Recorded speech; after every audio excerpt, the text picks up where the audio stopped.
that's right. Seems the same.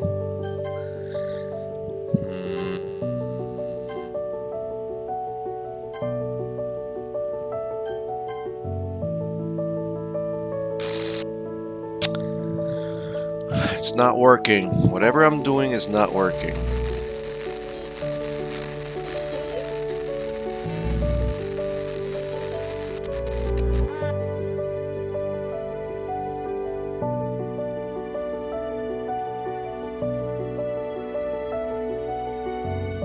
I'm unhappy on how all the things Monica made everything sad. I think this is the same ending. Okay, I'm gonna spend every time like this with you.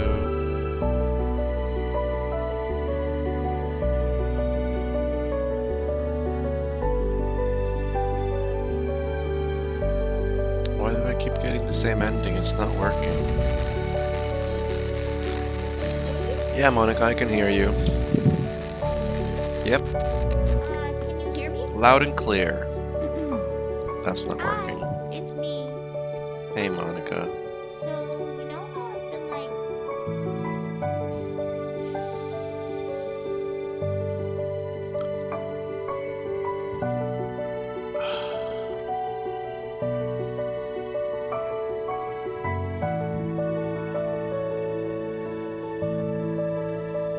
What am I doing wrong?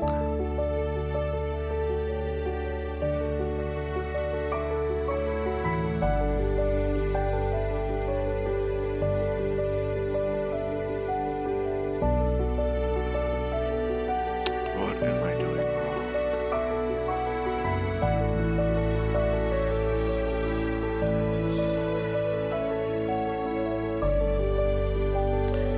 I'm not giving up. I'm not giving up. I'm just slightly growing a little bit weary here.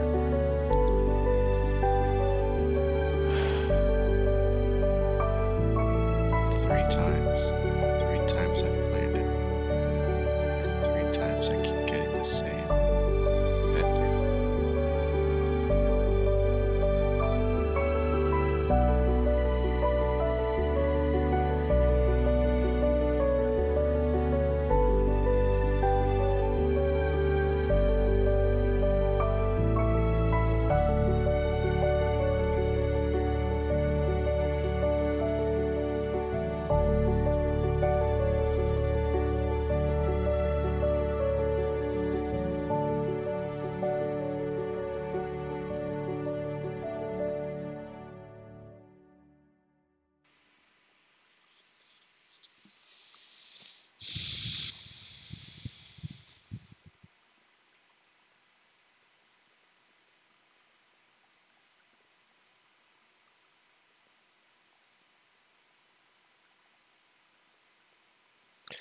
There were some differences.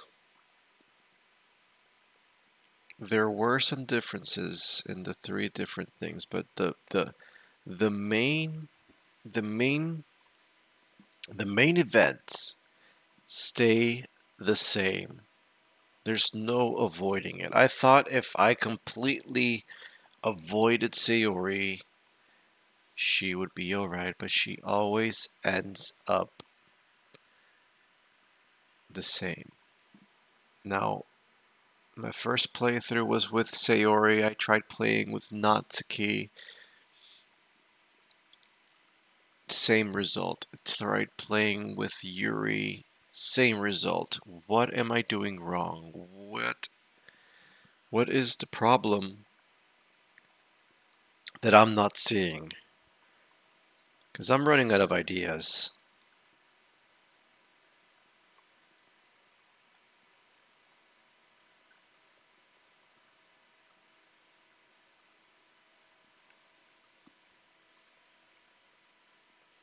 I'm running out of ideas and I'm not seeing it. I'm not seeing it. I know the answer has to be there. And I know that there's a better ending.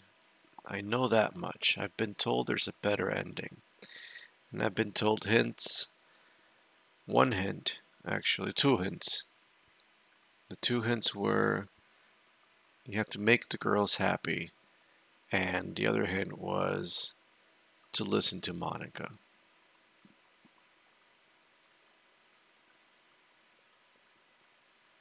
But I'm not, I'm not clicking. I'm not clicking as to how exactly it is that I need to do this.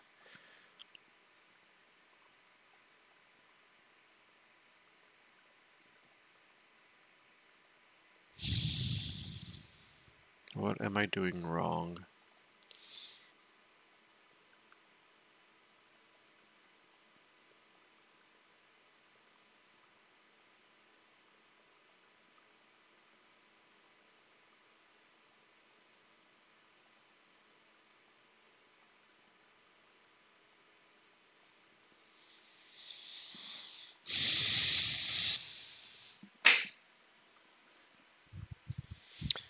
What am I doing wrong?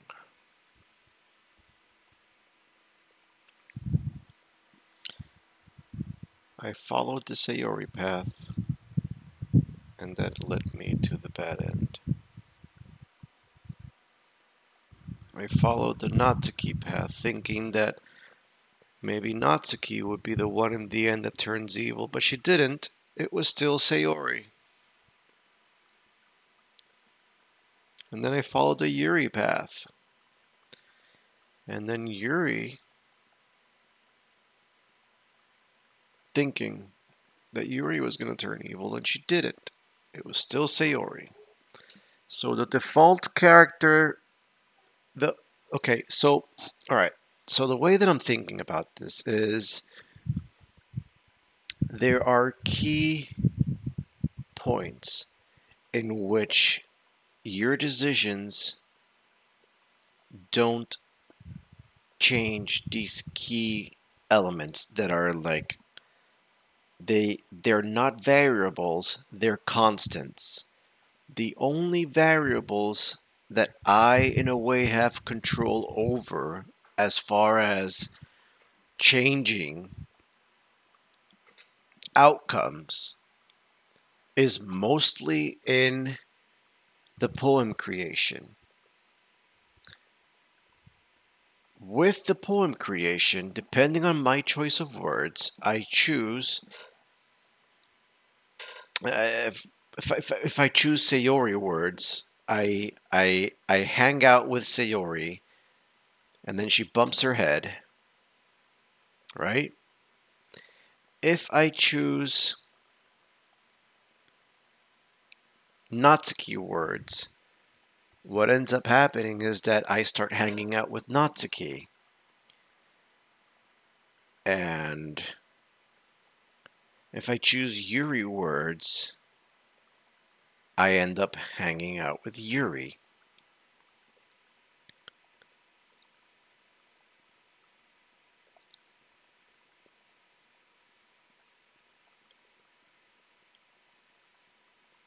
This leads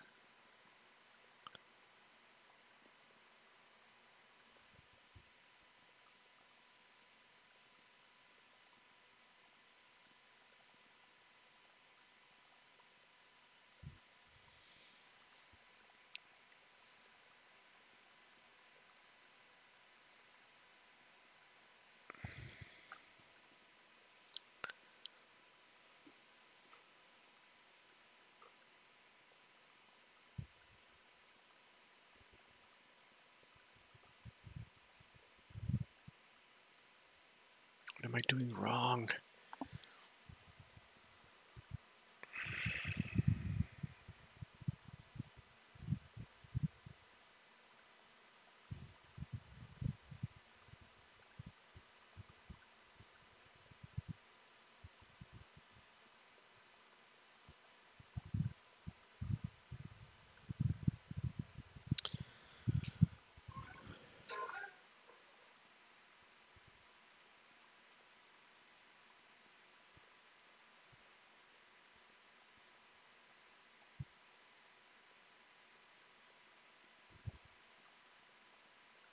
Make all the girls happy.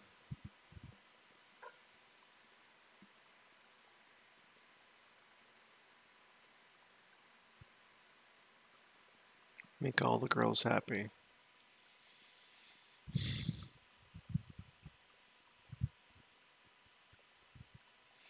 The storyline doesn't really change if I'm trying to make, because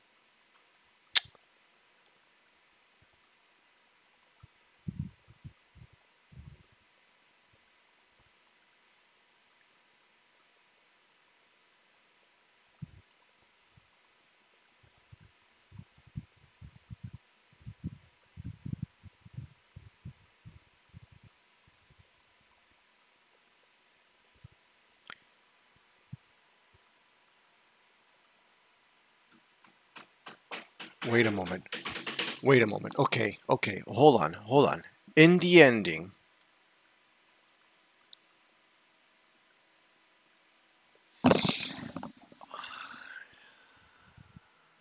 was there Sayuri?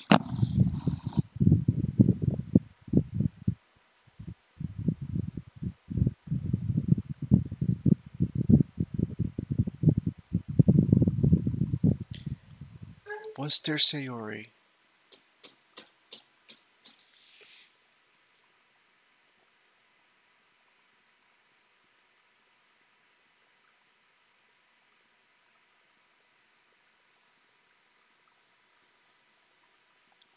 Was there Sayuri? Was there Sayuri in the beginning? Was there? Yeah.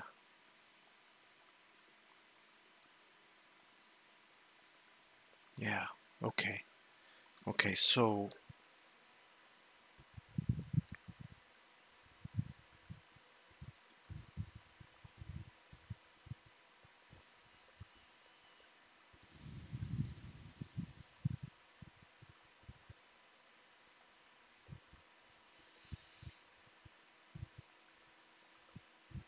does it carry over? It has to carry over, because if it doesn't carry over, then why would it be there?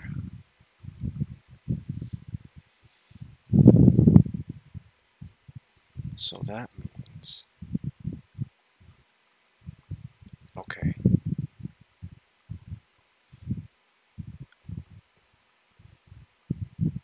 but when I when I reinstall it, everything goes away. That is a true wipe, not the one that Monica's doing. Monica's doing something that she thinks she's trying to do something, but it's not.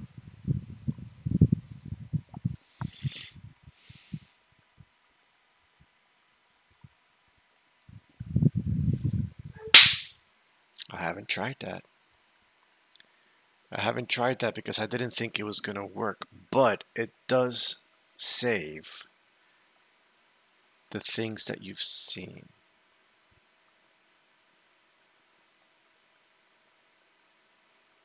Because in the endings, in all three endings,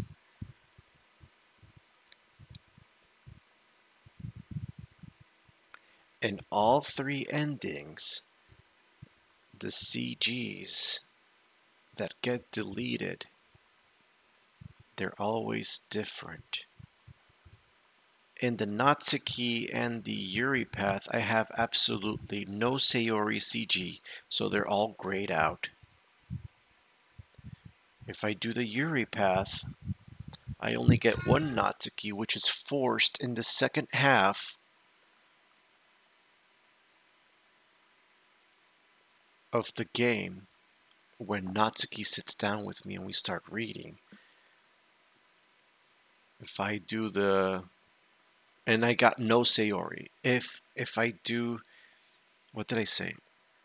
Yeah, it doesn't matter if... okay, hold on. Let me organize my thoughts here. Okay, if I do Sayori in the beginning, I go through the entire sequence, and besides the Sayori CG of me buttoning her shirt and the bottle, the juice bottle, I don't get the one where Natsuki's on top of the desk with her manga collection. Now,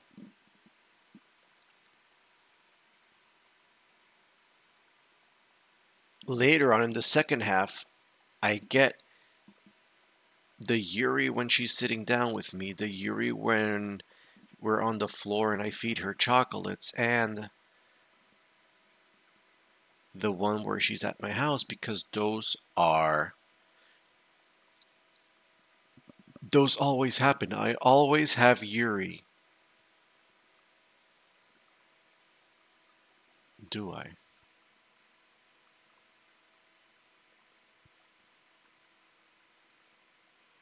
Alright, if I don't do Sayuri, if I do Yuri or Natsuki, I'll get their CG. But there's always that one first CG that I don't have, and then I completely don't have nothing of Sayuri.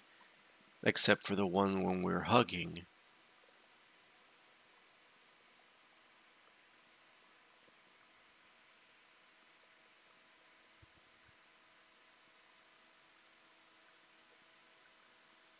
And those CGs only matter in the first part, because I'll get the other second part later on.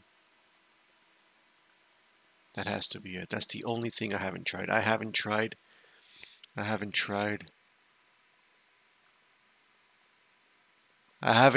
saving and loading. And that is Monica's tip. This has to be it. I'm on it. I got this. I got this. Here we go. Ladies and gentlemen, boys and girls, our final run. Because honestly, I'm sorry. At this point, if this doesn't work, I'm calling it. I'll just leave it at that. And, you know, because I have been going at this and I'm tired. I feel weary. Alright, so let's do this. Let's go ahead and do the integrity check. Replace all the files that are missing.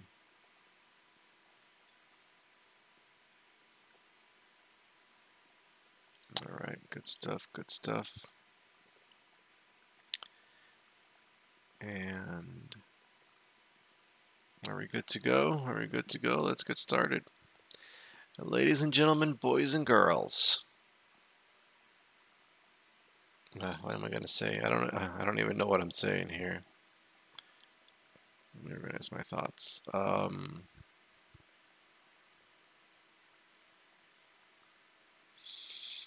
Ladies and gentlemen, boys and girls, Doki Doki, the perfect run in which I try to get all the character images, the character CG, because I think that's what it means to make all the girls happy. So, starting... oh, that's right. I gotta switch this. Starting now.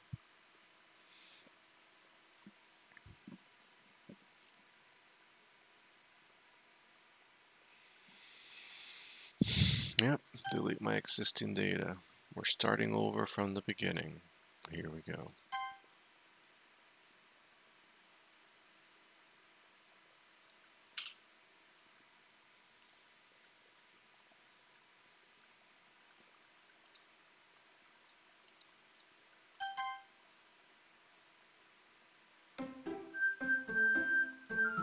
Salvato.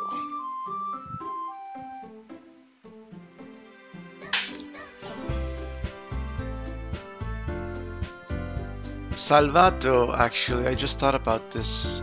Salvato, depending on how you pronunciate the name, can be either... Yeah, it's Salvato. It's Salvato because there's no accent in the O or in the first A. So, I don't know. I'm trying to save everyone, so that, I don't know, I'm trying to make a connection here, but Salvato, if you make a space between salva and to is like a compression of todo. Salva todo, salvato, salvato. I'm gonna save everything. So, I got any saves? Nothing I can pick off of. let's get started. My name is CharFox.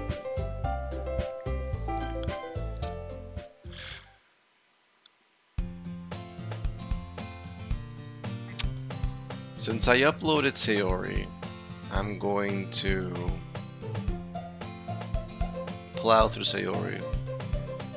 I have Natsuki in, and then I have the Yuri path saved, but if I'm gonna do them all here, I might as well just plow through this, so save ourselves some time. So here we go. I wish the skip would work so bad right now. Hi Sayuri, how you doing Sayuri? Don't worry, leave this to me, I got this. We're plowing through this because we already saw this in the first video, or the first couple of videos that I submitted.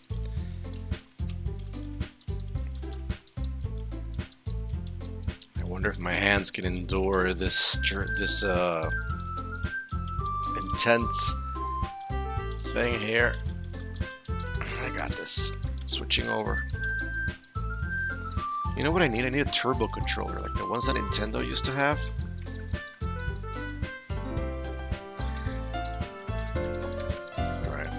We know all of this. This is part of the main story. We're just using the skip button, the manual version. We've seen all this. Okay, so here we go. This is the first variable that we have control over, and here is where I'm going to save, on page 1. Now,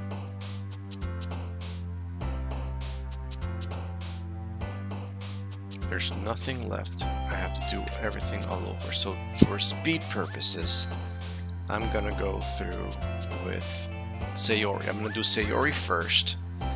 And Sayuri is joy, fun, kings, no.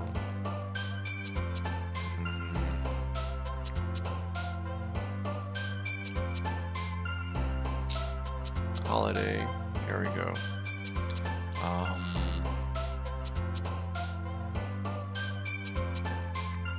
Come on.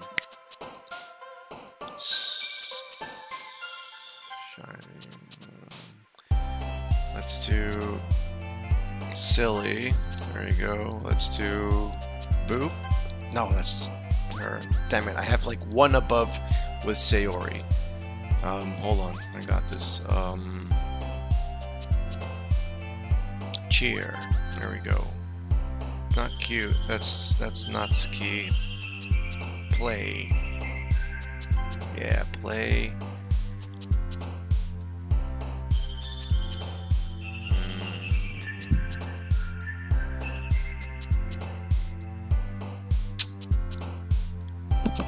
Family? Yeah, got it. Okay, she's like family. Childhood. There we go. We're getting there. Clumsy, totally. And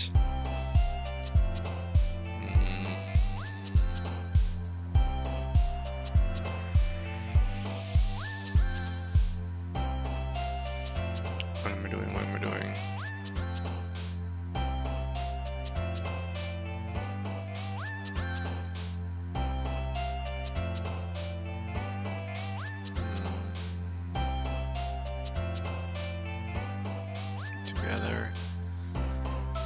Together.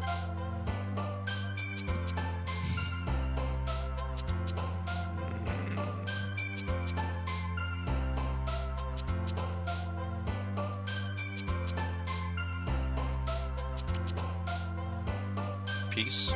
No, it's fine.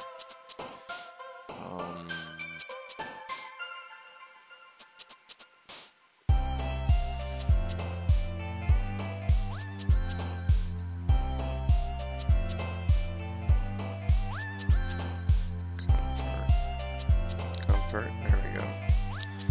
Giggle. Oh, I should have done lazy. It's fine, we're okay. Excitement, yeah.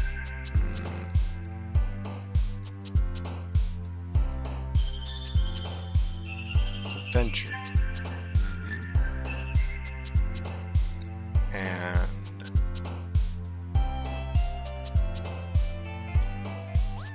fireworks, totally. And Perfect. Alright. So we're just plowing through this because this is the same things we've seen. Users in Slack. Yeah. This is the Sayuri path. Alright. So now we're gonna go.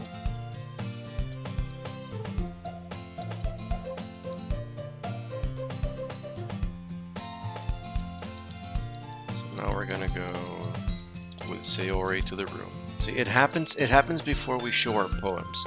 So I don't think it matters to who we show our poem to. We're just following the Sayuri path. Alright. Speeding through this.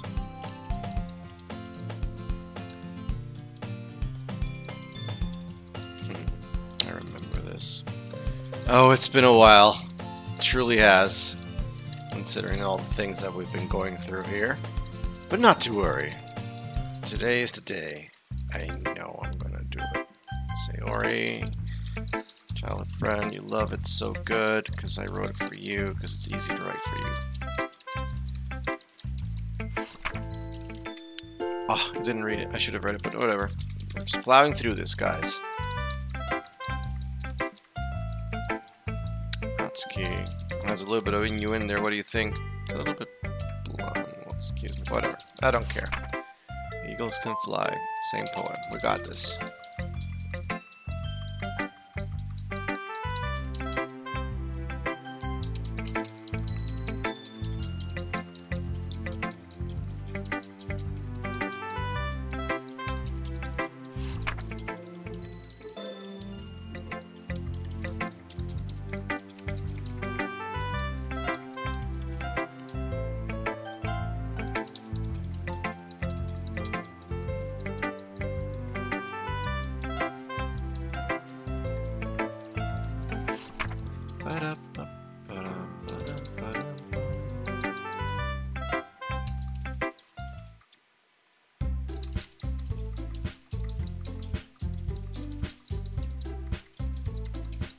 I forgot to mention something.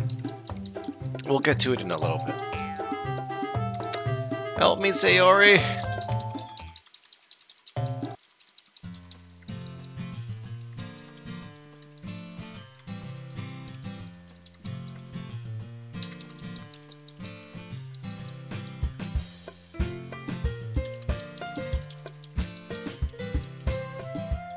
Alright, the day is over, so save here. Now we load here. And let's go back. You can skip button to fast forward to text you already read. Yes, we're unlocking the skip. Awesome. Alright, so now we're doing Natsuki. And Natsuki is singing. Is definitely not Natsuki, but she's cute. She's all about the not the portrait. Dang it. I'm messing it up already. Loading. Yep. Alright, so puppy is her. Let's see.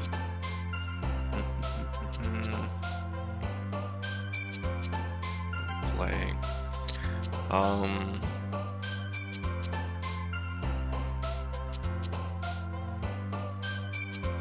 A ribbon. That's right. I remember that. Kitties. Skirts. Bubbles.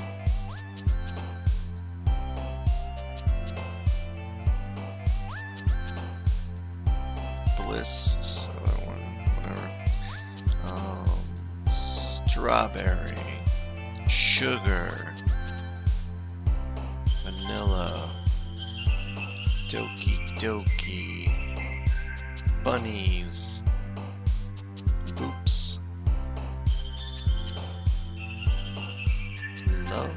Oh, that was her. Let's see. Cheeks. Rose. No, that's kawaii. Yeah. Feather. Chocolate. Let's play it safe. Fluffy stuff. And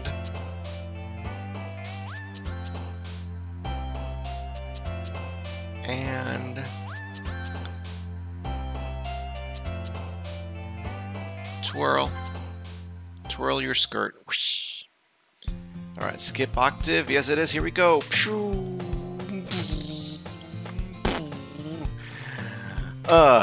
Alright, so here, I'm actually going to go through these dialogues because I'm not going to upload all the other two videos. I'm going to put them all here. We're going to concentrate them into one. Here we go. It's been a while since I've done the Natsuki voice.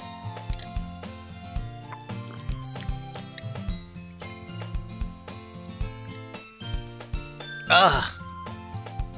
I hear Natsuki utter an exasperated sigh from within the closet. She seems to be annoyed by something. I approach her in case she needs a hand. You're looking for something in there? Freaking Monica! She never puts my stuff back in the right spot. What's the... Oh, this is another thing. In the first run-through, we actually heard the modified version of Natsuki's dialogue. What's the point in keeping your collection organized if someone else is just gonna mess it up? Natsuki slides a bunch of stacked books and bosses across the shelf. Manga. You read manga, right? Sometimes. Manga's one of those things where you can't admit you're really into it until you figure out where the other person stands. How did you know, anyway? I heard you bring it up at some point. Besides, it's kind of written in your face, on your face. What's that supposed to mean? I see. There's a lone volume of manga amidst a stack of various books on the side of one of the shelves. Curious, I pull it out of the stack. There it is! Natsuki snatches it out of my hand. She then turns to a box of manga and slips the volume right in the middle of the rest. Ah, much better. Seeing a box set with one book missing is probably the most irritating sight in the world. I know that feel. I get a closer look at the box she's admiring. Parfait Girls? It's a series I've never heard in my life. That probably means it's either way out of my demographic, or it's simply terrible. If you're gonna judge, you can do it through the glass on that door. She points to the classroom door. Hey, I wasn't judging anything. I didn't even say anything. It was the tone of your voice. But I'll tell you one thing, CharFox. Consider this a lesson straight from the literature club. Don't judge a book by its cover. In fact, Natsuki pulls out the first volume of Parfait Girls from the box. I'm gonna show you exactly why. She shoves the book right into my hands. I stare at the cover. It features 4 girls in colorful attires, striking animated, feminine poses. It's exceedingly moe. Don't just stand there. Oh. Natsuki grabs my arm and pulls me out of the closet. She then takes a seat against a wall beneath the windowsills. She pats on the ground next to her, signaling me to sit there. Wouldn't chairs be more comfortable? I take my seat. Chairs wouldn't work. We can't read at the same time like that. Oh, what's that? I guess it's easier to be close together like this. Don't just say that! You'll make me feel weird about it. Natsuki crosses her arms and scooches an inch away from me. Sorry. I didn't exactly expect to be sitting this close to her either. Not that I can say it's particularly a bad thing. I opened the book. Only a few seconds before Natsuki once again inches closer, reclaiming the additional space while she hopes I won't notice. I can feel her peering over my shoulder, much more eager to begin reading than I am. Wow, how long has it been since I read the beginning? You don't go back and flip through the older volumes every now and then? Not really. Maybe sometimes after I've already finished the series. Hey, are you paying attention? I am, but nothing's really happened yet, so I can talk at the same time.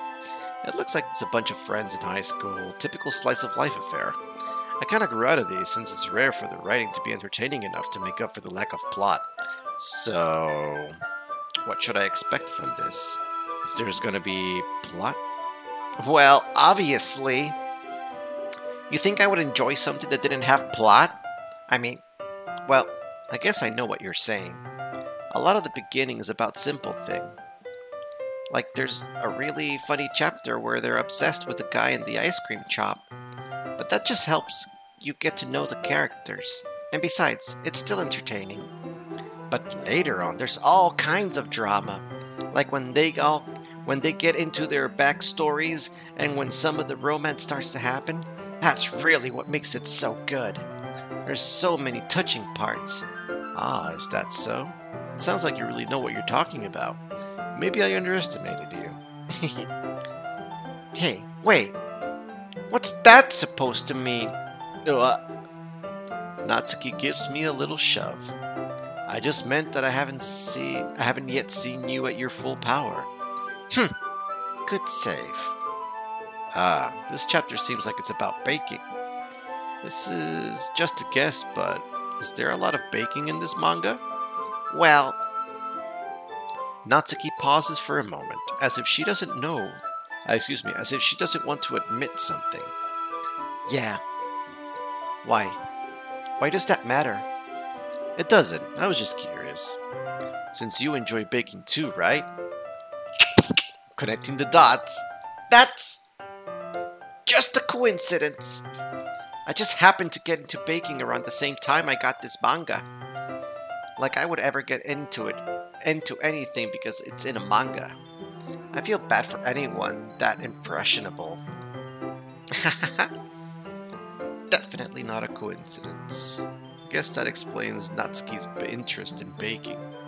Still, out of all the hobbies to pick up from a manga, that's definitely one of the better ones. Not to mention, she's really good at it, so who am I to judge? Excuse me. I'm running low on brain power, but I'm gonna plow through this. I got to do this. We read on for a few more minutes. I've finished a couple of chapters at this point. Are you sure this isn't boring for you? It's not. Even though you're just watching me read? Well, I'm fine with that. If you say so. I guess it's fun sharing something you like with someone else. I always get excited when I convince any of my friends to pick up a series I enjoy. You know what I mean? You don't? That's not... Well, I wouldn't really know. What do you mean? Don't you share a manga with your friends?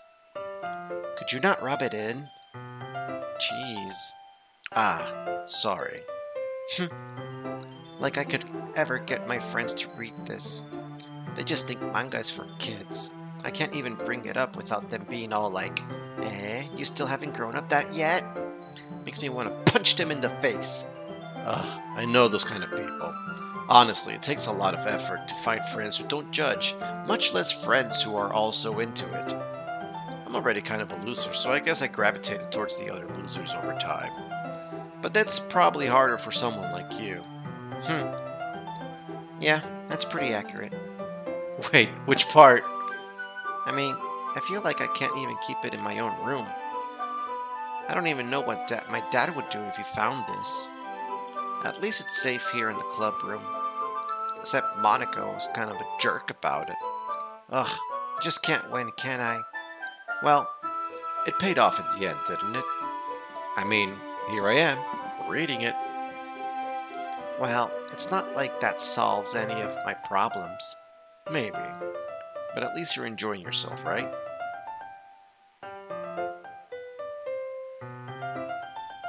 So? Jeez, that's enough. Are you gonna keep reading or what? Yeah. I flipped the page. Suddenly, Natsuki starts laughing. I totally forgot that happens. Natsuki puts her finger on one of the panels. Minori's my favorite character. You always feel a little bad for her since she's so unlucky. But it gets especially bad when... Oh, I shouldn't be talking about that yet. Just finish this chapter. Natsuki's voice sparkles with excitement. It's a stark contrast to her usual bossy tone. But if she's not used to sharing her favorite manga with her friends, I can understand why. It's hard to express in words the feeling you get when connecting with someone like that. And being able to provide that to Natsuki, for whom it's a rare experience. The thought makes me smile a little to myself. Excuse me.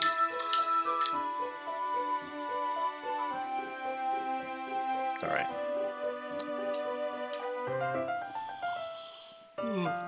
So sorry. Okay, everyone. Eh? Are you all ready with today's poems? Oh, come on. Couldn't your timing be any worse? Sorry. I just need to make sure we have enough time. Though you do look pretty cozy over there. Eh? Ah! Natsuki suddenly notices how close she's gotten to me. She hastily slides herself a good 12 inches away from me. Alright, I guess I'll stop here for now. I close the book and hand it towards Natsuki. You're just giving it back? Don't you want to know what happens? Yeah, but... Monica just said... Don't be dumb. Just take it home with you. Eh? Is that really alright? I say that mostly because I say that mostly because I really didn't plan on using my spare time to read this. Well, of course. It would take forever to finish if you don't take it home. Just finish that one before tomorrow so we can start on the next one. And if it gets spent, I'll kill you. By tomorrow? I only got part way through the volume so far. I might fall behind on some shows if I try to go through this.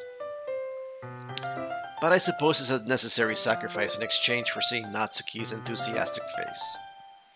Or am I more scared of what will happen if I don't finish it? Alright then. I stand up, return to where I put my stuff and carefully slip the book into my bag. By the way, did you remember to write a poem last night? Yeah. My relaxation ends. I can't believe I agreed to do something so embarrassing. I couldn't really find much inspiration since I've never really done this before. Well, now that everyone's ready, why don't you find someone to share with? I can't wait. Sayuri and Monica enthusiastically pull out their poems. Sayuri is on a wrinkled sheet of loose leaf torn from a spiral notebook. On the other hand, Monica wrote hers in a precision notebook. Oh, skips option! Okay. It's my lifeline, actually. Alright, so... Sayuri... Skip... Oh, this is different. There we go. This is a good poem, CharFox. Are you sure it's your first time? Of course.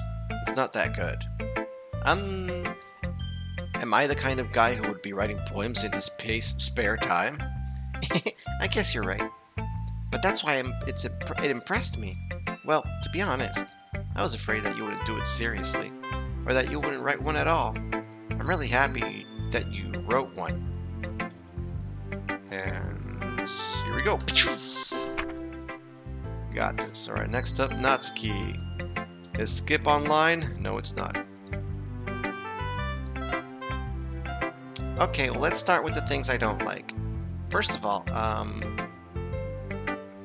Natsuki rereads my poem. Never mind. I don't feel like giving you my opinion. Eh? What's the point in sharing in the first place? I wrote this when I could have been doing other things. In fact, remember how I said I wanted to read your poems? That's what I had in mind when writing this. I want to help you feel comfortable enough to share yours. Like Monica said. Well, it would be more comfortable sharing my poem if yours was really bad. You were supposed to show me some dumb poem, make me go, ha! Well, it's not like that great, but let me show you what real literature looks like. And you went and ruined it. I hope you're happy. So in other words, you're saying you liked it. Urgh. Natsuki's retort gets caught in her throat. You're so... You don't understand anything, do you? I already told you that. You don't have to go announcing it to the world like you're all self-important. Pretty sure you never actually said that. I say that mostly to myself. Natsuki must really hate me or something.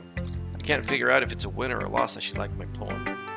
In any case, you still need to go. You still need to show me yours, right? Fine, I guess. Only because Monica will make me if I don't.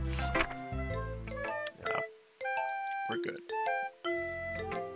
And Well, this is so good. Alright, Yuri.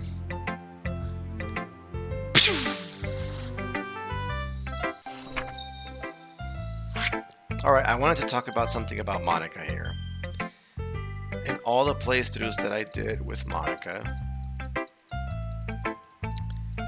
let's get to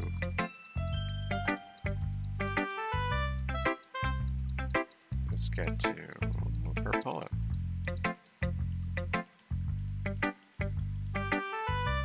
Oh wait, this is new. Oh dang it, I'm clicking and clicking. But we heard this before in the second part of the first pass through. She's talking about Schilfer, or whatever, the guy that writes the 4 poems, the 4 lines or short sentenced poems. And she's saying, sometimes they're only a few lines long. They might even feel like they're written for kids, but if you think about them, they can express views of the world that would apply to anybody. I see. So you're saying that Natsuki is kind of like that? Sort of. Maybe she's not an expert, but you probably won't find much filler in her poems. They may be easy to write, but they're super challenging to get the meaning through. So I can see why it would be your kind of poem to explore. I'm sure it'll end up trying different things a lot. I'll end up trying different things a lot. It could take a while before I feel comfortable doing this. But that's okay. I'd love to see you try new things. Excuse me. That's the best way to find the kind of style that suits you. Everyone else might be a little bit biased to their own kinds of styles, but I'll always help you find what suits you the most. So don't force yourself to write the way everyone else wants you to write. It's not like you have to worry about impressing them or anything. Now that we know this is a precursor warning sign. Anyway, do you want to read my poem now? Yes, please. Don't worry, I'm not very good. You sound pretty confident for someone who claims to not be very good. Well, that's because I have to sound confident. That doesn't mean that I always feel that way, you know. I see. Well, let's read it then. This poem, you know, I thought it was her watching this terrible thing, but this poem, actually, now in hindsight that we know the full story, was her reaching out to us in the beginning by telling us that she was able to look into our world, into the reality world. It couldn't have been me. She doesn't know what happened. It wasn't her. See the direction the sparkle protrudes? Sparkle meaning the image, or the image electrical effect. A noisy neighbor, an angry boyfriend, I'll never know. I wasn't home. But she hears us. She hears us in a way. I peer inside for a clue, because she's now looking through the hole in the wall. No, I can't see. I reel, blind, like the film left in the sun.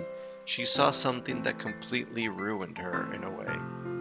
But it's too late. My retina is already scorched with a permanent copy of the meaningless image. In other words, she was able to glance into our world. It's just a little hole. It wasn't too bright. It was too deep. In other words, she was able to go from her reality to our reality, stretching forever into everything. There's a theory about dimensions that I can think of right now that explains how we being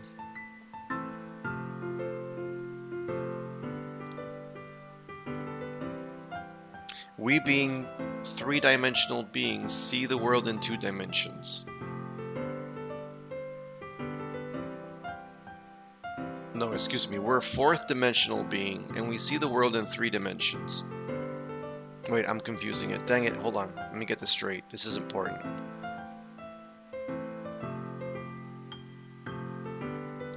Two dimensions see a line, 1 dimension. 3 dimension see, yeah, we're 3-dimensional beings and we see the world in 2 dimensions. Even if we're watching 3D,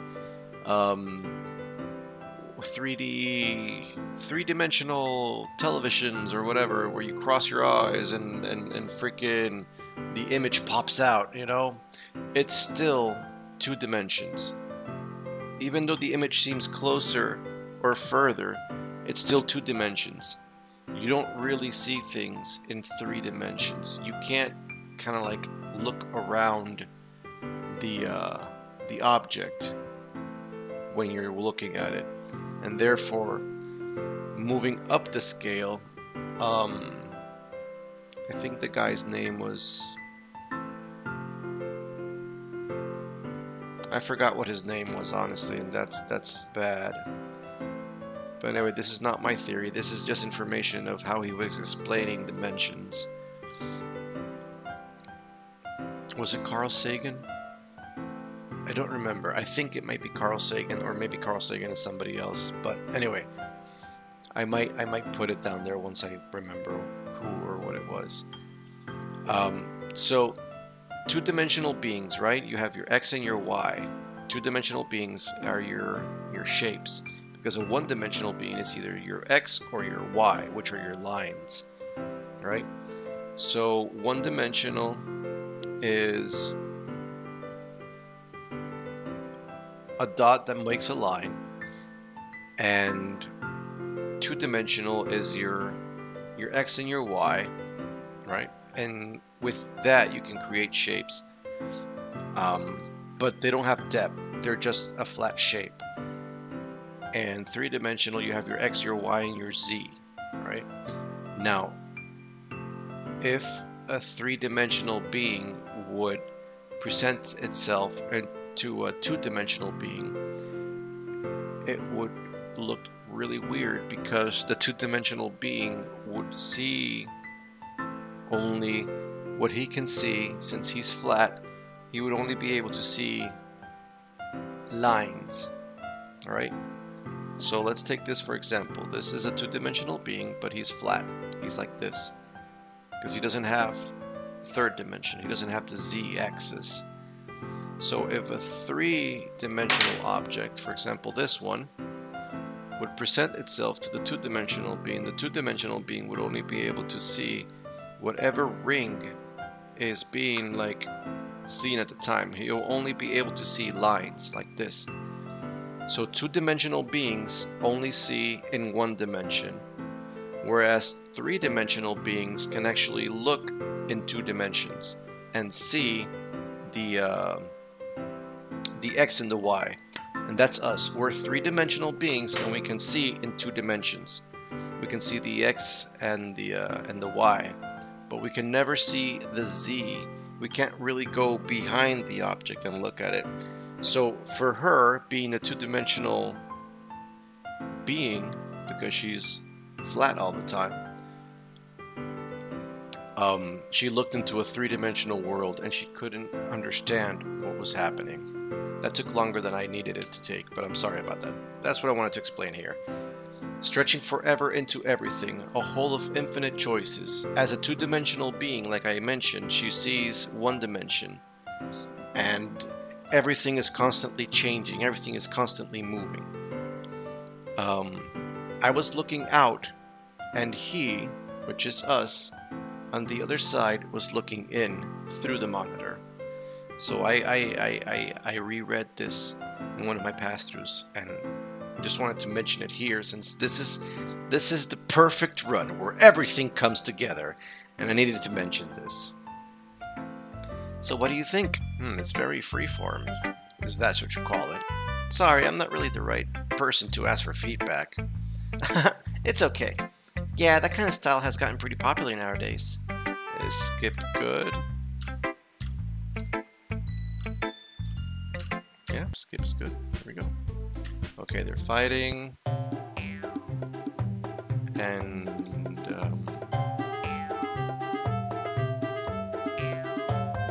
I'm going to agree with Natsuki, because this is Natsuki's path.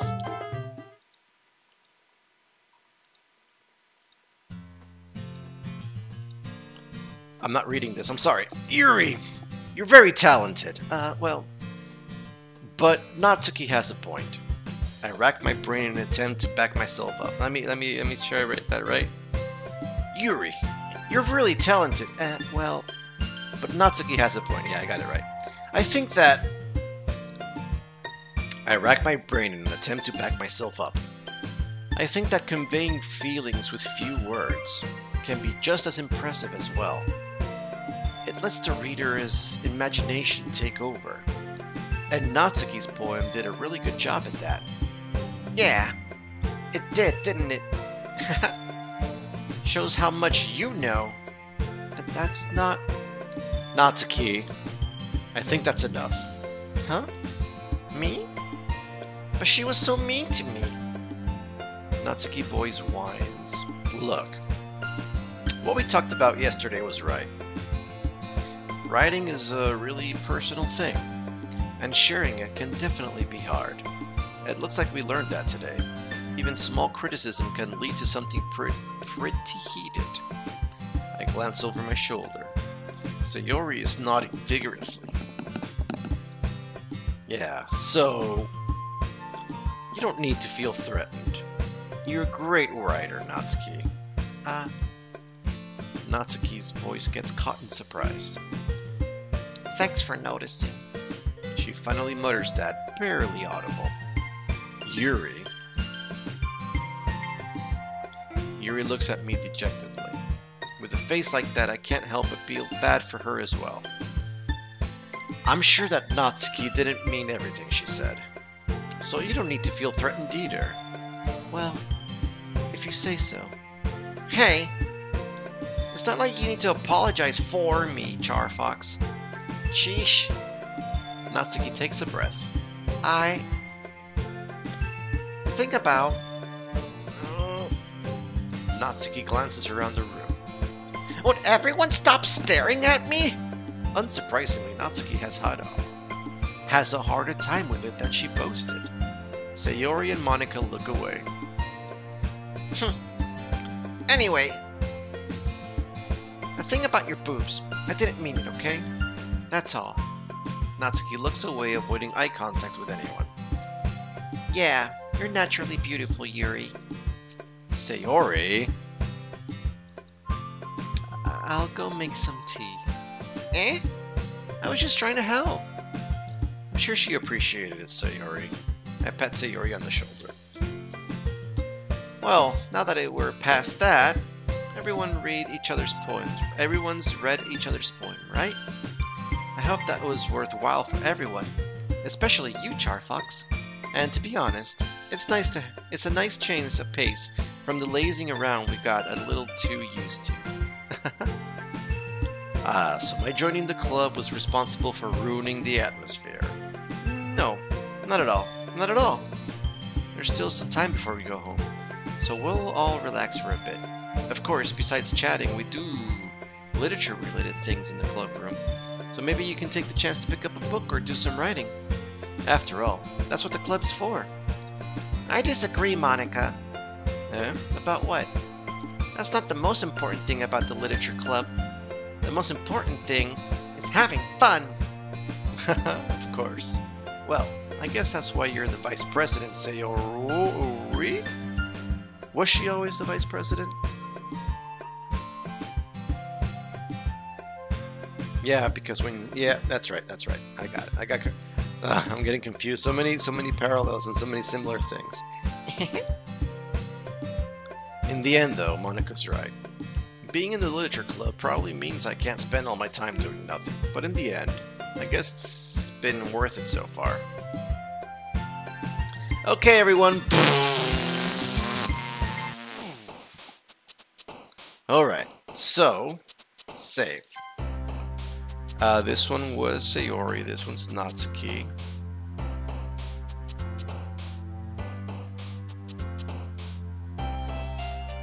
And,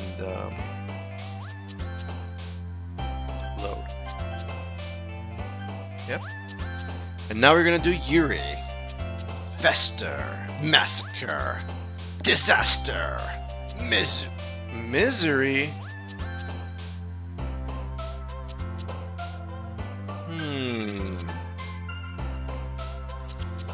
Inferno, Lust. Infallible. Judgment. Unrequited. No! Why is unrequited? Oh, because I don't respond to her feelings, and that makes her miserable. Got it. Where was I? Insight. Tragedy. Oh, Sayuri.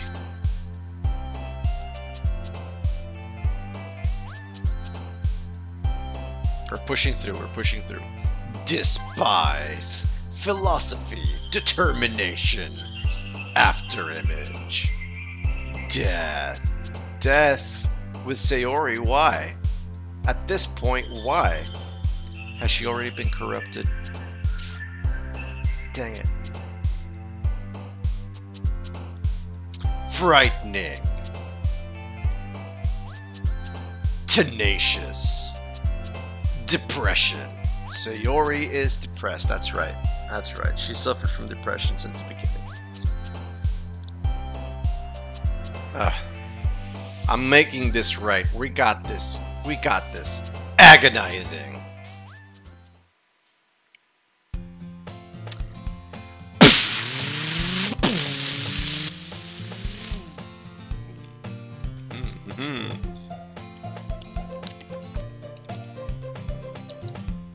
We're making record time here, people. 1 hour.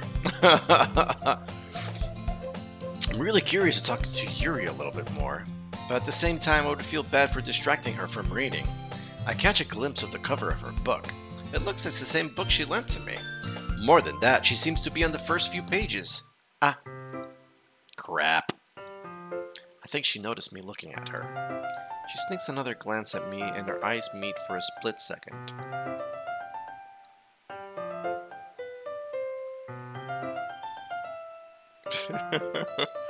But that only makes her hide her face deeper in her book. Sorry, I was just spacing out. I muttered this, sensing I made her uncomfortable. Oh, it's fine. If I was focused, then I probably wouldn't have noticed it in the first. If I was focused, then I probably wouldn't have noticed in the first place. But I'm just rereading a bit of this, so... That's the book you gave me, right? Mm-hmm. I wanted to reread some of it. Not for any particular reason. Just curious, how come you have 2 copies of the same book? Well, when I stopped at the bookstore yesterday, that's not what I meant. I mean, I just happened to buy 2 of them. Ah, I see. There's something fairly obvious here that Yuri isn't telling me, but I decide to let it go. I'll definitely start reading it soon. I'm glad to hear. Once it starts to pick up, you might have a hard time putting it down. It's a very engaging and relatable story. Is that so? What's it about, anyway? Well, Yuri closes the book and scans her eyes over the back. The book is titled Portrait of Markov. There's an ominous looking... excuse me, that's me thinking. There's an ominous looking eye symbol on the front of the cover. Alright. I just wanted to make sure I don't accidentally give anything away. Basically, it's about this girl in high school who moves in with her long-lost younger sister.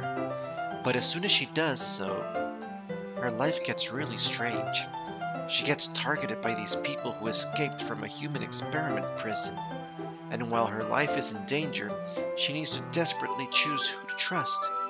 No matter what she does, she ends up destroying most of her relationships, and her life starts to fall apart.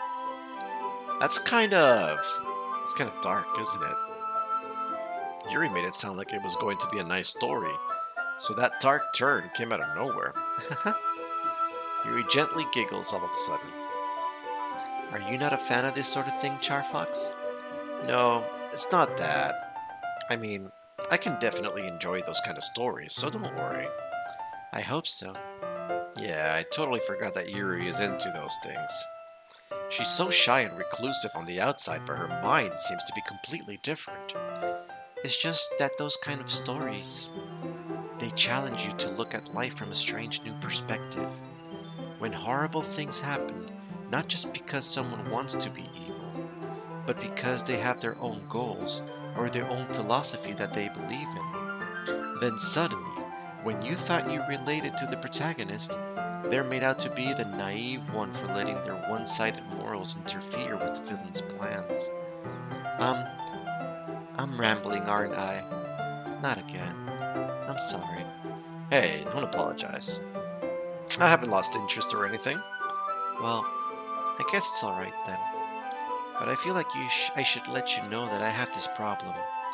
When I let things like book and writing fill my thoughts, I kind of forget to pay attention to other people. So I'm sorry if I end up saying something strange. And please stop me if I start talking too much. I really don't think you need to worry. That just means you're passionate about reading. The least I can do is listen. It is a literature club after all. Well, that's true. In fact, I might as well get started reading it, right? You don't have to. What are you saying? Just a moment ago you said you were looking forward to it. Let me just get the book. I quickly retrieved the book that I had put into my bag. Alright, it's fine if I sit here, right?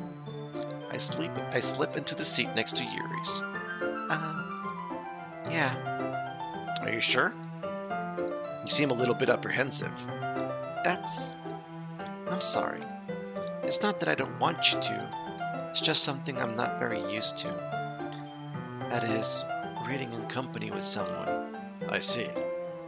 Well, just tell me if I end up distracting you or anything. Alright. I open the book and start the prologue. I soon understand what Yuri means about reading in company. It's as if I can feel her presence over my shoulder as I read. It's not a particularly bad thing, maybe a little distracting, but the feelings is somewhat comforting. Yuri is in the corner of my eye. I realize she's not actually looking at her own book. I glance over. It looks like she's reading from my book instead. Sorry, I was just... Yuri, you really apologize a lot, don't you? I do? I don't really mean to. Sorry. I mean... Here, this should work, right? I slide my desk up until it's up against Yuri's, then hold my book more between the two of them. I suppose so. Yuri timidly closes her own copy. Once we each lean in a little bit, our shoulders are almost touching. It feels like my left arm is in the way, so instead I use my right hand to hold the book open. I guess that makes it kind of difficult to turn the page. Here. Yuri takes her left arm and holds the left side of the book between her thumb and forefinger. I do the same with my right arm, on the right side of the book. That way, I turn a page and Yuri slides it under her thumb after it flips to her side. But in holding it like this, we're huddled even closer together than before. It's actually kind of distracting me. It's as if I can feel the warmth of the Yuri's face and she's in the corner of my vision. Are you ready? To turn the page? Sorry. I think I got a bit distracted for a second. I glance over at Yuri's face again and our eyes meet. I don't know how I'll be able to keep up with her. That's okay. You're not as used to reading, right? I don't mind being patient if it takes you a bit longer. It's probably the least I can do, since you've been so patient with me. Yeah, thanks. We continue reading. Yuri no longer asks me if I'm ready to turn the page. Instead, I just assume that she finishes the page before me, so I turn it by my own volition. We continue the first chapter in silence. Even so, turning each page almost feels like an intimate exchange. My thumb gently letting go of the page, letting it flutter over to her side as she catches it under her own thumb. Hey, Yuri? This might be a silly thought, but the main character kind of reminds me of you a little bit. You think so? How does she? Well, I guess she's more blunt in a lot of ways, but she also second-guesses all of the things that she says and does, like she's afraid she'll do something wrong. It's not like I can see into your head or anything, but they're kind of reminiscent of some of your mannerisms. I see. Yuri remains silent for a moment. But CharFox, that's probably a terrible thing to have in common with her. Oh, that's so embarrassing that you think that... Oh, wait. I didn't mean it to be a bad way or anything. I didn't mean it in a bad way or anything. Sorry, I really didn't know you were so self-conscious about that sort of thing. I guess I more meant that it's kind of cute.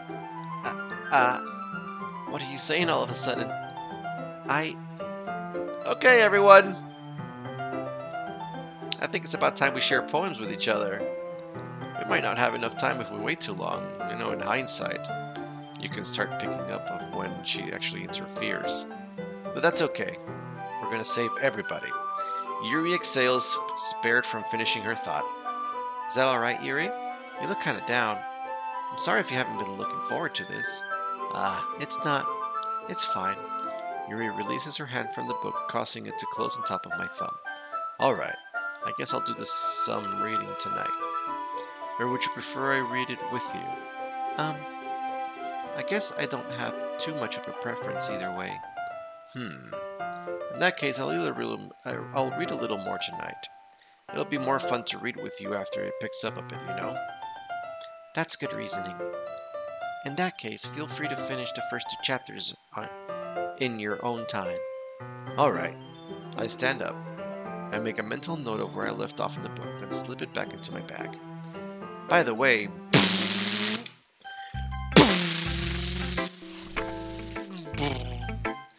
This is where we really pour in the speed. Oh, what you got to say about this, Natsuki? It's not your cup of tea? CharFox, if you're not going to take this club seriously, then go home. What? Harsh. What? You expect me to believe that you actually put effort into this? Do you think I'm stupid? I'm not a writer.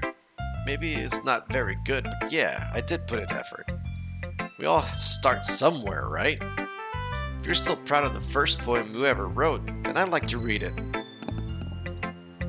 Painful to think about. Fine. Well, sorry. You'll get better anyway. I tell you what to improve, but you're better off just trying again. Fair enough.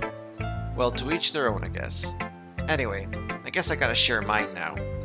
Knowing you, you'll probably think it's stupid. Eagles can fly. Yeah, I told you that you were gonna like it. Yuri. Okay, here we go. As Yuri reads the poem, I notice her eyes lighten. Exceptional. What was that? Did I say that out loud? Yuri first covers her mouth, but then ends up covering her whole face. Oh, he's going to hate me. You really didn't do anything wrong, Yuri. I guess you're right. What am I getting so nervous for? Yuri takes a breath. So, what kind of writing experience do you have? Your use of imagery and metaphors indicates that you've written a lot of poetry before. Really? Wow, that's a huge compliment coming from you. This is actually my first time, really. Huh? Yuri stares at me blankly, then looks at my poem again. Well, I know that. I just meant, Yuri trails off, unable to find an excuse. She traces her finger along the words in the poem, as if breaking it down more thoroughly. Yeah. Okay. This is the reason I was able to tell. It's just that there are specific writing habits that are usually typical of new... Oh!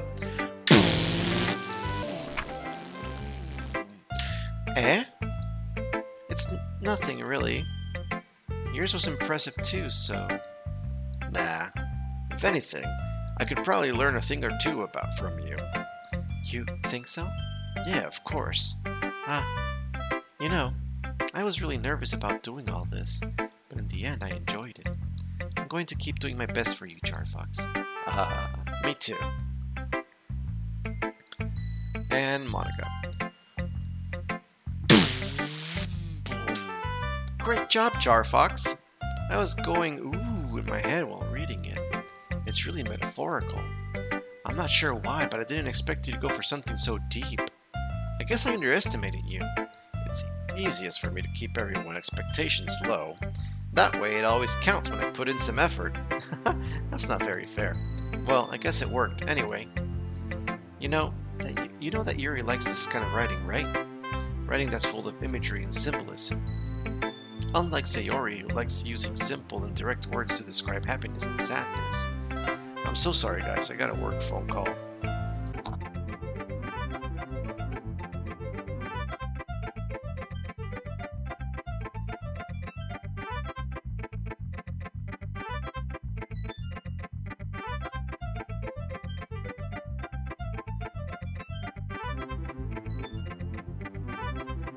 My apologies. Alright, so, Yuri likes it when readers are left to derive their own meaning out of it.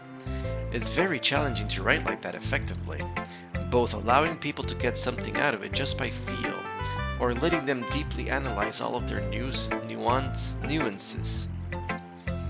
It can take years of practice, which I'm assuming Yuri has at this point. I never really asked, though. I'm sure I'm nowhere near her level yet. Don't worry so much about that. You do your own thing. Just keep exploring and learn by trying new things.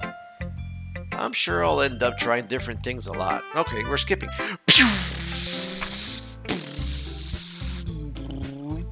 And now I'm going to agree with Yuri.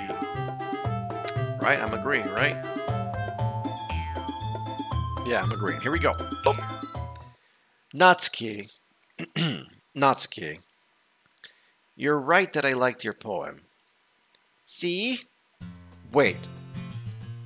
That's not an excuse for you to be so mean. You shouldn't pick a fight just because someone's opinion is different. That's not what happened at all. Yuri wouldn't even take my poem seriously. I understand. Yuri? You're a seriously talented writer. It's no secret that I was impressed. Well, but here's the thing. No matter how simple or refined someone's writing style is, they're still putting feelings into it, and it becomes something really personal. That's why Natsuki felt threatened when you said her poems were cute. I see. I didn't notice that. I'm sorry. Oh. But Natsuki, you took it way too far. Yuri means well, and if you just told her how you felt, then this wouldn't have happened in the first place. Are you kidding? That's exactly what I did. It was her that... Natsuki, I think that's enough. You both said some things that you didn't mean. Yuri apologized. Don't you think you should too? Natsuki clenches her fists. In the end, nobody has taken her side. She's trapped. At this point, being defiant only because she can't handle the pressure. I end up even feeling bad for her. Sometimes when I'm hurt, it helps to take a walk and clear my head. Sayuri, she doesn't need to. You know what? I'm gonna do that. I'll spare me from having to look at all your faces right now. Without warning, Natsuki snatches her own poem up from the desk and storms out. On her way out, she crumples up the poem with her hands and throws it in the trash. Natsuki. She really didn't need to do that. I look across the room. Yuri has her chin buried in her hands while she stares down at her desk. I gingerly approach her and sit in an adjacent chair. Everything alright? I'm so embarrassed. I can't believe I acted like that. You probably hate me now. No, Yuri. How could anyone not have gotten frustrated after being treated like that? You handled it as well as anyone could. I don't think any less of you. Well, alright. I believe you. Thanks, CharFox. You're too kind. I'm thankful to have you a part of this club now. It's nothing. One more thing. That one thing that Natsuki said about, you know, I would never do anything so shameful. So, What thing did Natsuki say? Well, never mind that. I'm gonna go make some tea. Ah, good idea. Make enough for more than one person, okay? Yeah.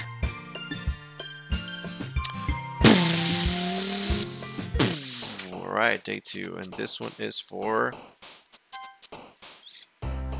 Yuri. Alright. So the 3 paths have been made. And now I just gotta play all of them in a sequence. So let's. Ooh, I almost did a bad save. Let's do Sayuri now. Yep, I'm sure. Sayuri is.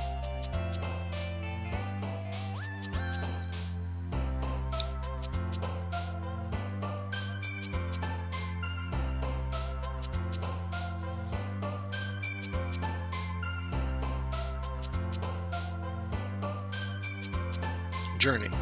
Oh, dang it. That's fine. As long as Sayuri likes it. We gotta focus on Sayuri. So here we go. Vacation. Yep. 1 and 1. Laughter. Smile. Joy.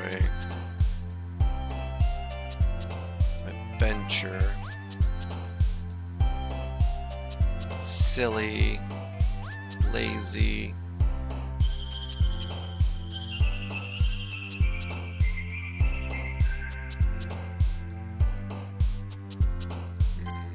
Melody. No. Ba-da-ba-ba-ba.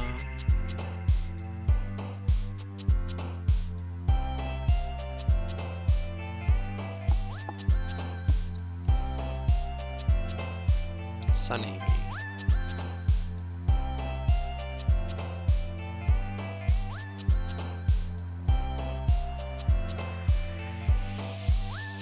Precious.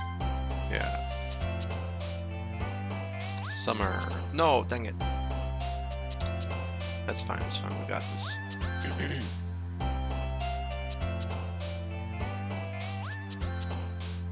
Unfortunately, depression.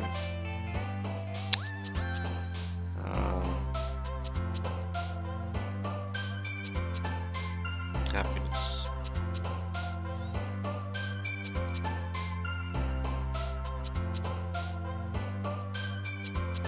Family. Childhood.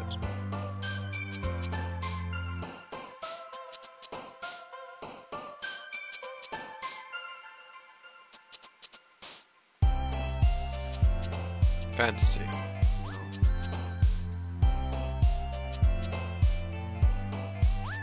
Calm.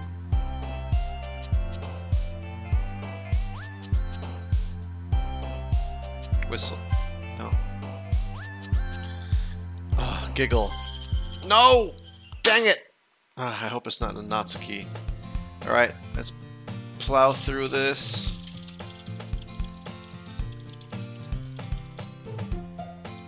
This is all Sayuri.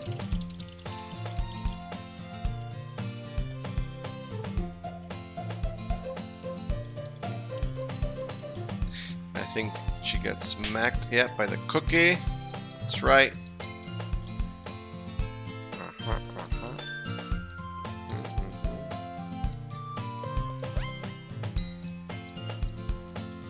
Monika's not in the room.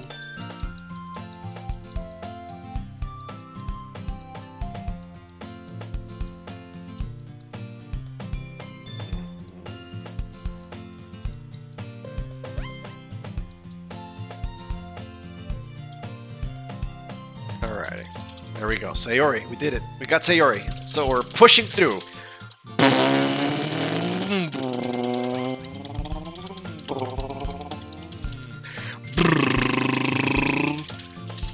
Speed boost.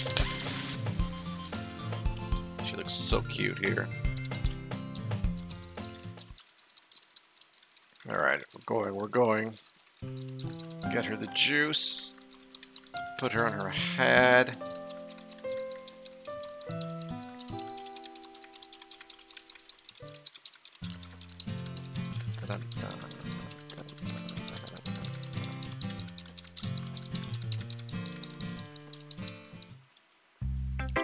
Alright, poem, Sayuri. Here we go. I really love your poems. I can't believe you've been hiding these from me. Yeah, I'm not hiding anything. This is all Sayuri. We have seen this. We've seen this. I'm gonna push through these.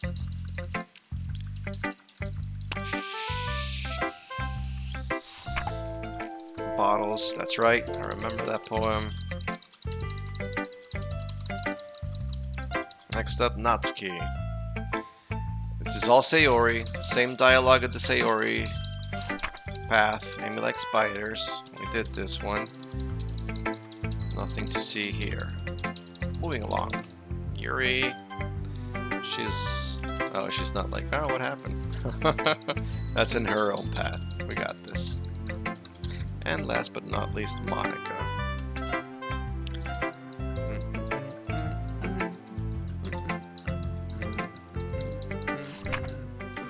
Save me, I remember that. Oh, and the lights and the sounds, noise, the game. She's caught in the game. It all makes sense now, once we know the after story, you know?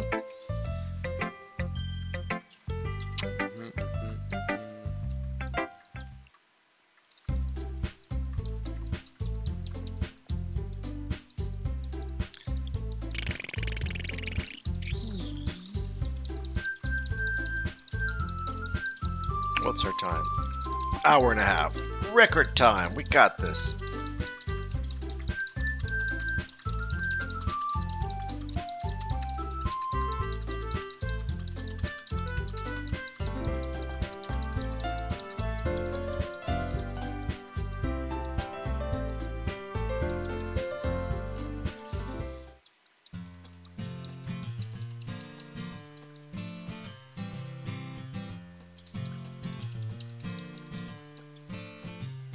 I would walk home. This is the Sayuri path. I would walk home with Sayuri.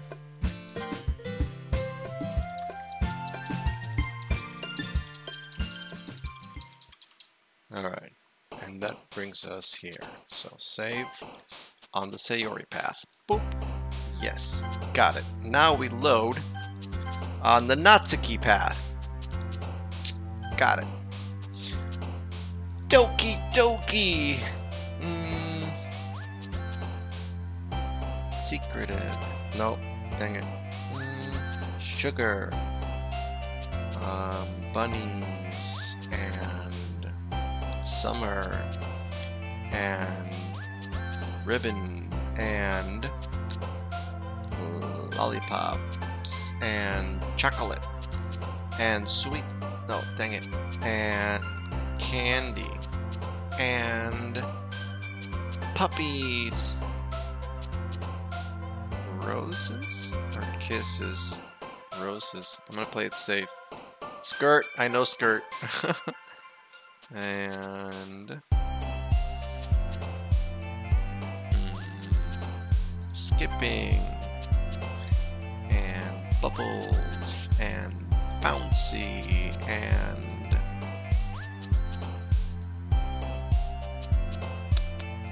fluffy and parfaits. Shiny things and cheeks and nibbles.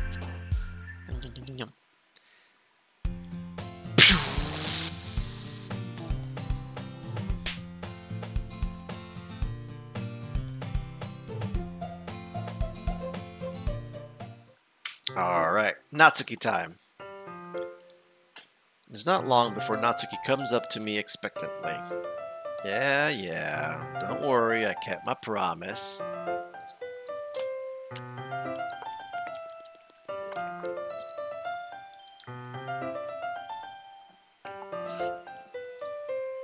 I pulled the first volume of Parfait Girls out from a bag. Natsuki takes it from my hands, then quickly turns it over, presumably to check for wrinkles. Hey, I'm not that careless. I handle manga all the time, you know. I just wanted to make sure. Can you blame me for being paranoid? I don't give people my manga every day, you know. That's true. I don't blame you.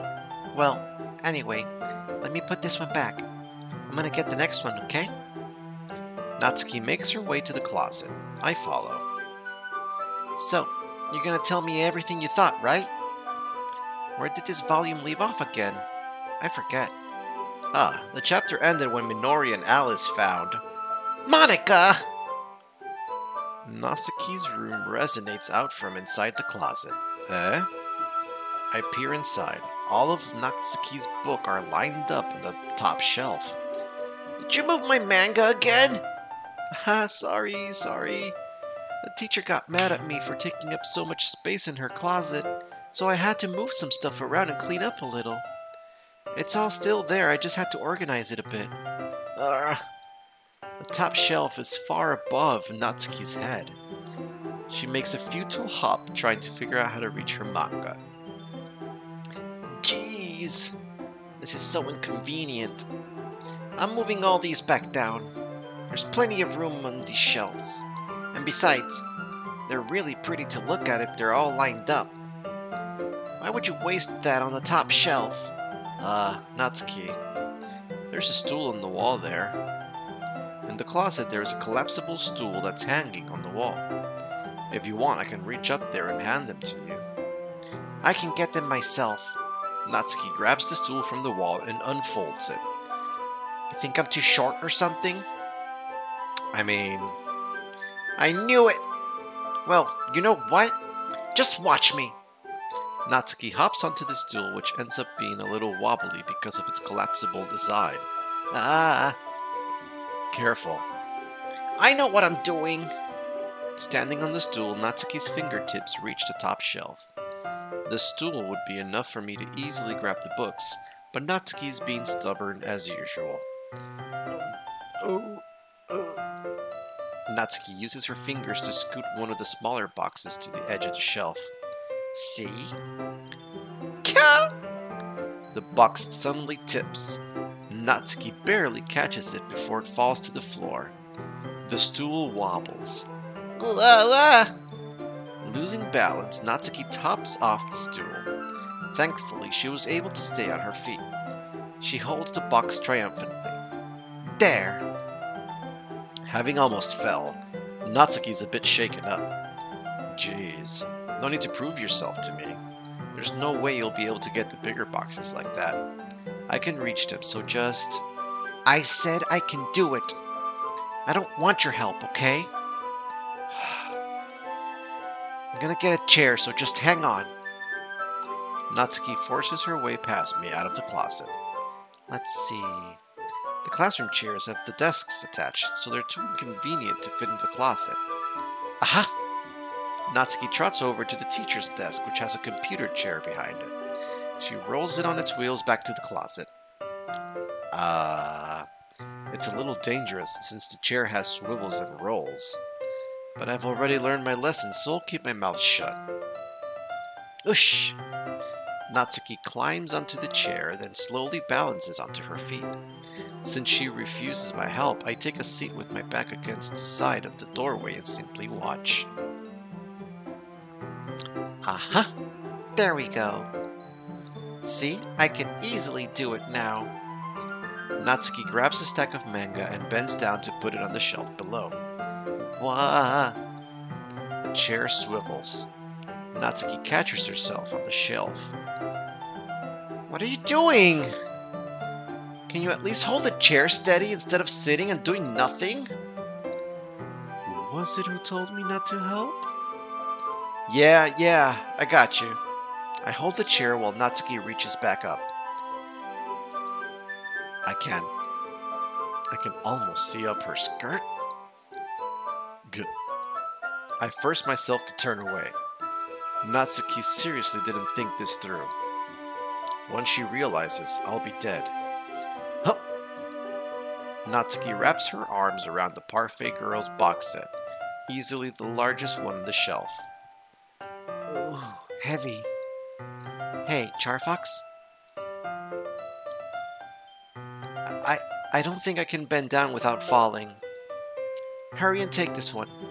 Eh? But then I have to let go of the chair. That's fine. Just for 1 second. Hurry up. Alright. Let me just stand up. I slowly release my grip from the chair. Wait. Oh, she's not looking at me. That's right. What do you mean, stand up? Natsuki looks down at me.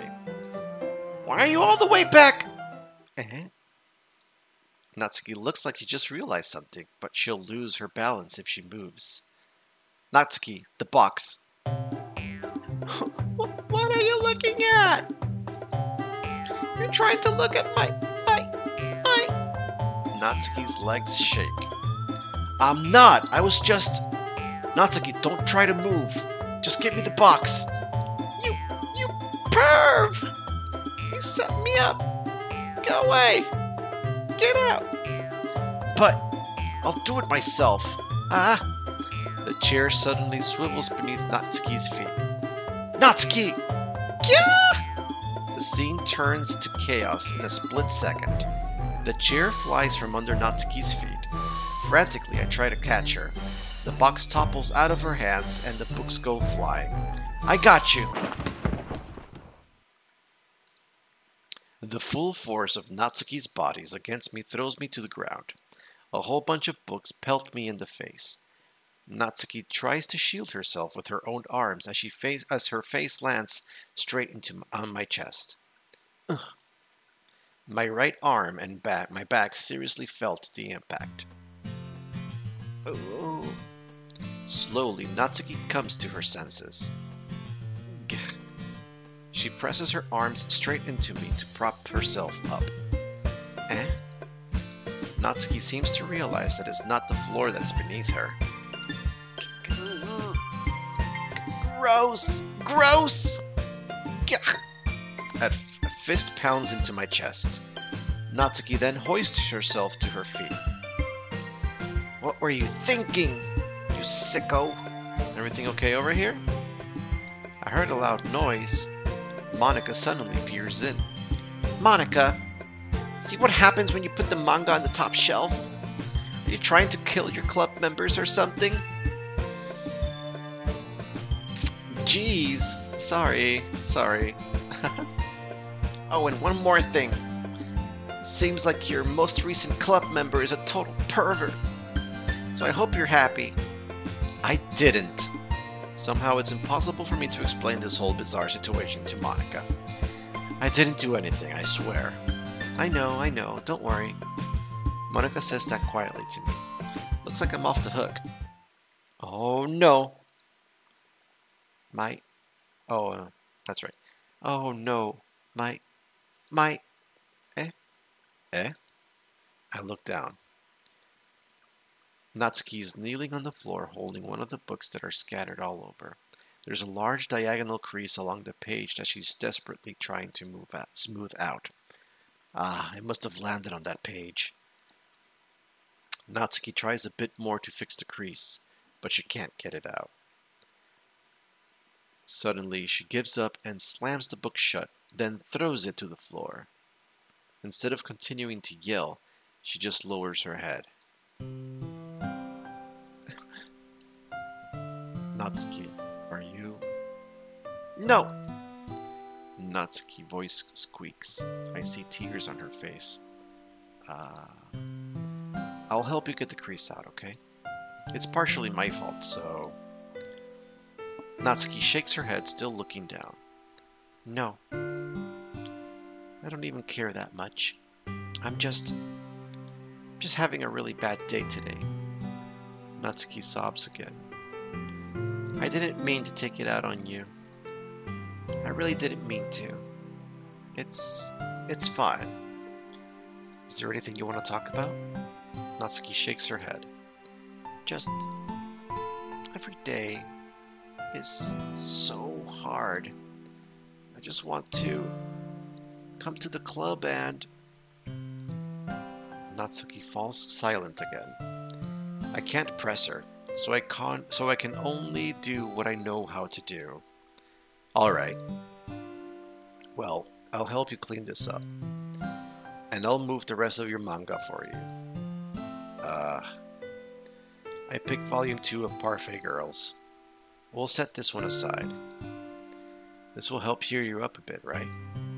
We can get started on it once I'm done here. Natsuki looks up with her glossy eyes. Her lip quivers. You're really nice to me. Eh? That sounds really strange coming from Natsuki. I didn't expect it at all. Well, I'm just treating you like a friend, you know? Natsuki lowers her head and stifles another sob. I'm not sure what happened to her today, but being nice is the least I can do. The next couple minutes are silent between us, and I begin gathering the scattered books. I make sure to slip them into the box in their correct order. After a little bit, Natsuki starts helping. It isn't long before we're done, and I hoist the book onto the shelf, where Natsuki wanted to put it. Then I get out of the stool and quickly finish moving the rest of her books from the top shelf. Alright. That should do it. I hop off the stool. Natsuki averts her gaze. Thanks. It's nothing. Natsuki is holding the volume I set aside in her hands. Alright, I'm ready. Good. Even if you weren't, I'd make you anyway. You're taking responsibility for what you said. The thing about cheering me up. If you insist. We sit in the same spot as last time, and I open the second volume. Natsuki's mood quickly improves, laughing and pointing things out to me. She's surprisingly sharp, making note of a lot of subtle repeated jokes and background elements. In the end, I'm pretty impressed by how everything ties together in this manga. Excuse me. I guess Natsuki has good taste after all. After some time, Monika gets our attention as usual, and it's time to share poems again. Guess I'll be holding on to this for now. Yep. Even you sound more enthusiastic this time. Well, I'm starting to get into it, you know? Hehe. I told you. Yeah. I return to my seat and slip the book into my bag. Who should I show my poem to first? Sayuri. Can I skip? No. Ooh, I like this one, CharFox. It has some nice feelings in it. Ah, I'm glad. Does that mean it's better than yesterday's? Let me think. I don't know. I guess I like them both. That's not very helpful, you know. Well, I'm not very good at figuring out poems are good or bad, but that's why I just go by my heart. If it makes me feel things, then it must be a good poem. I'm not sure that's exactly how it works. Then I kept writing with my thoughts, sorry. I'm not sure exactly if that's how it works. Then again, I guess conveying feelings is a pretty important part of this whole thing. Yeah, maybe. Honestly, I don't even know what kind of writing you like in the first place. Yeah, me neither. Ugh. Why do you at least try giving it some thought? Aw, you want to write something for me? That's so sweet. Yeah, right. But you're always thinking about other people. You need to think about yourself once in a while. If you don't, you might end up getting hurt at some point. Eh? Well, I don't really know what you mean, but I'll try to keep it in mind. Well, whatever. Anyway, let's see. I guess I like happy poems. Wait, sometimes I like sad poems too. Sometimes a little bit of both. There's a word for that, right? What's the word I'm looking for? Bittersweet. Yeah. I like things that are happy and things that are sad. Happy and sad? I can't see you liking something sad, Sayuri.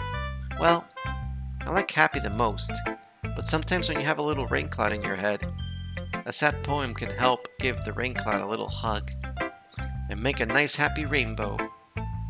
Sayuri, that's unexpectedly poetic. Eh? It is? Maybe I'm getting better at expressing my feelings after all. Thanks, CharFox. I should go write that down then. You can read my poem now, okay? Bottles. That's the rain cloud poem. Holy crap! Natsuki. I can't. Natsuki reads my poem. She keeps glancing at me, then back at the poem. By now she must have read it more than once. Is it that bad? No, it's not. It's good. It's really good, okay? There, I said it. Ugh, that wasn't supposed to happen at all. Why can't you just be bad at this? My poems are supposed to impress you, not the other way around. You're trying to impress me? Obviously, you think I'd let you enjoy Yuri's writing more than mine? Give me a break. Well, in that case, what's the problem with me trying to impress you? I'll tell you, you... Natsuki's face freezes, like she just realized something. You're trying to impress me? Natsuki vigorously scans her eyes over my poem one more time. Then the poem slips out of her hands and flutters to the floor. I have to use the bathroom.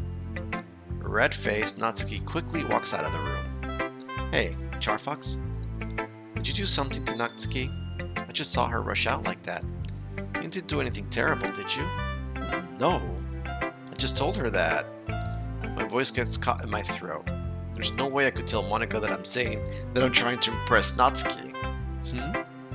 Monika sees the poem lying on the ground and swiftly picks it up. She read through it, her smile not fading from her face. I see.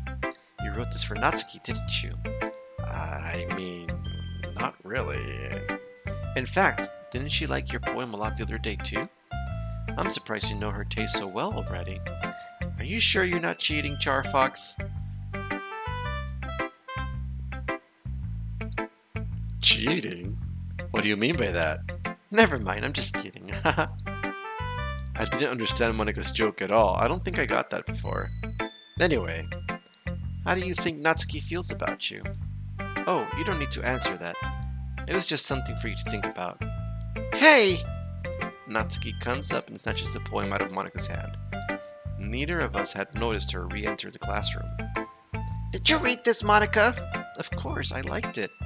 Ugh! You should really stop reading things that aren't for you, you know. You have a bad habit of doing that. But CharFox wrote this poem, and we're supposed to share it with everyone, right? Ugh! Natsuki freezes. She apparently forgot that my poem is technically for everyone to read. Okay, well, I think CharFox is done sharing his poem with everyone. It's not like anyone would want to read this anyway. In fact, I'm just gonna hold on to this. If you insist. What? Why are you looking at me like that? Like what? Ugh. Never mind. Natsuki. I'll give you the poem, but that's still not very fair to Yuri. She hasn't gotten to read it yet. So what? Well, I guess CharFox is right, Natsuki. It's not fair if you don't let everyone finish reading it. Fine. Natsuki returns my poem. It's not like she's gonna like it, though. Anyway, read my poem now. And no, I won't let you keep it. This is my only copy. Amy likes spiders. Really bad. Nothing different. Not bad, right? You know. What we got? You know. I'm glad that you can appreciate this kind of writing. I mean, I know I was talking about that yesterday, but I've been enjoying sharing my writing with you, so consider yourself lucky, okay? Well, thanks for being honest. What's that supposed to mean? I'm always honest. Jeez. Just look forward for tomorrow too, okay? Alright, I will. Next up, Yuri. Next up, Monika. That was kind of silly with Natsuki earlier, wasn't it? I'm glad the two of you have been getting along so well. That's one way of putting it. Anyway, I already read your poem, but you can go ahead and read mine now. I like the way this one turned out, so I hope you do too. Save me. This one's saving. Save me. Load me.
This is the tip. And that's exactly what I'm doing. I'm saving and I'm loading. I'm doing all the paths at the same time. I think this is it. I think this is it. I think this is it. I think this is it. We're onto it. We're doing it right. We got this. Time. Almost 2 hours. We got this. We got this. Wait, is this tip even about writing? What am I even talking about? I know what you're talking about, Monica. Thank you. Thanks for listening. You got it.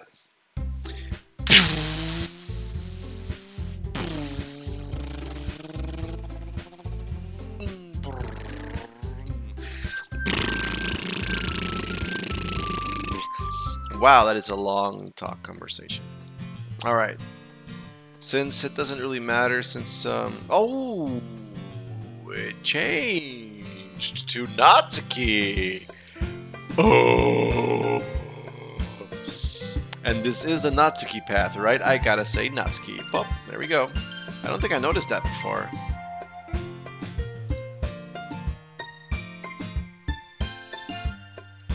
I'm not reading, I'm sorry. Sorry, I got caught into this. I got sucked in.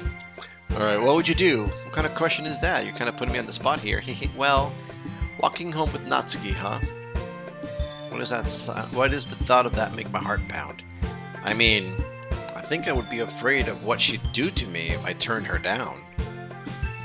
Isn't she so cute and fun to be around? That has nothing to do with what I just said. You admitted it. Jeez. There's not even any point in speculating something that's never going to happen. Well, maybe. But I just like to think about it. It's not long before you won't need me anymore, you know. Need you? Sayuri, I can't figure out what you're saying things in your head right now. Sorry. Everyone's different. Nobody in the club is a replacement for you. If you say so. The conversation trails up and I'm left feeling awkward. But it was kind of her fault for trapping me with such a weird question. I can't just lie to her. But if there's something that makes her happy, I would hate to take that away from her. That's why I said there's no point in speculating. Then again, this festival is... Oh, we were right there. Alright, this was Natsuki. Next up we have Yuri.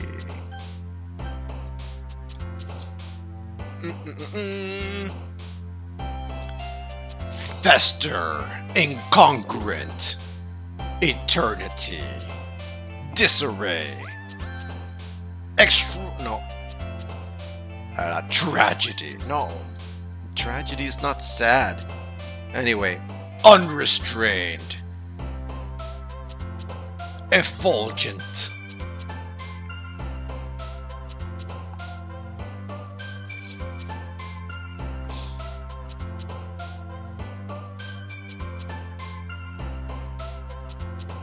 Brave, judgment, desire, afterimage, anxiety, heartbeat. Oh, what the?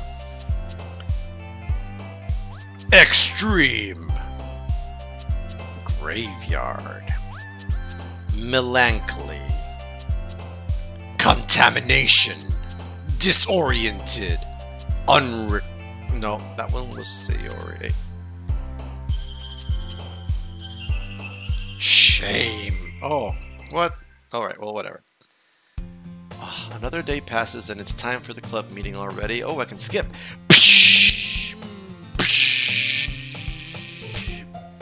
Cookie. Cookie for you. Hey, Yuri? Eh? I suddenly noticed that Yuri's is reading a different book from the one we've been reading together. Sorry, I didn't mean to interrupt. No. I was kind of just waiting for you.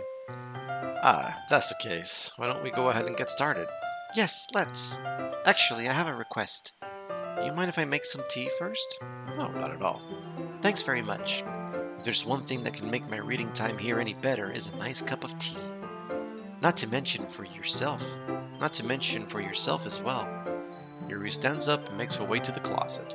I follow and watch as she retrieves a small water pitcher from the shelf, the kind with a filter inside. Can you hold this for a second? Sure. Yuri hands me the water pitcher and also fetches an electric kettle. I'm going to plug this in at the teacher's desk and then we'll get some water. She walks past me and sets the kettle down on the teacher's desk. I simply watch her movements. To my surprise, the way she moves really contrasts her speaking mannerisms, especially because of her long legs. Yuri appears elegant and methodical. Okay, may I have the water pitcher? I'm sorry, 1 second.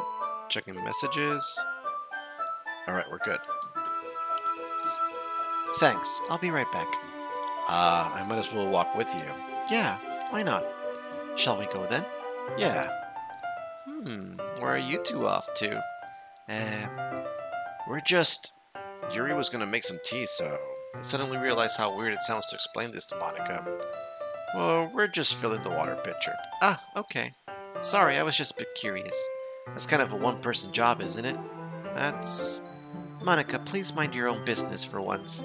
Do you want to tell me there's something wrong with helping involve CharFox in club activities? My mouth gapes. I suppose there's nothing wrong with that. Then let's go, CharFox. Yuri quickly exits the room and I follow. Once in the hallway, she suddenly puts her forehead against the wall. I spoke without thinking. How could I say something like that? Yuri, something about the way she said that. It made me feel so irritated. What's wrong with me?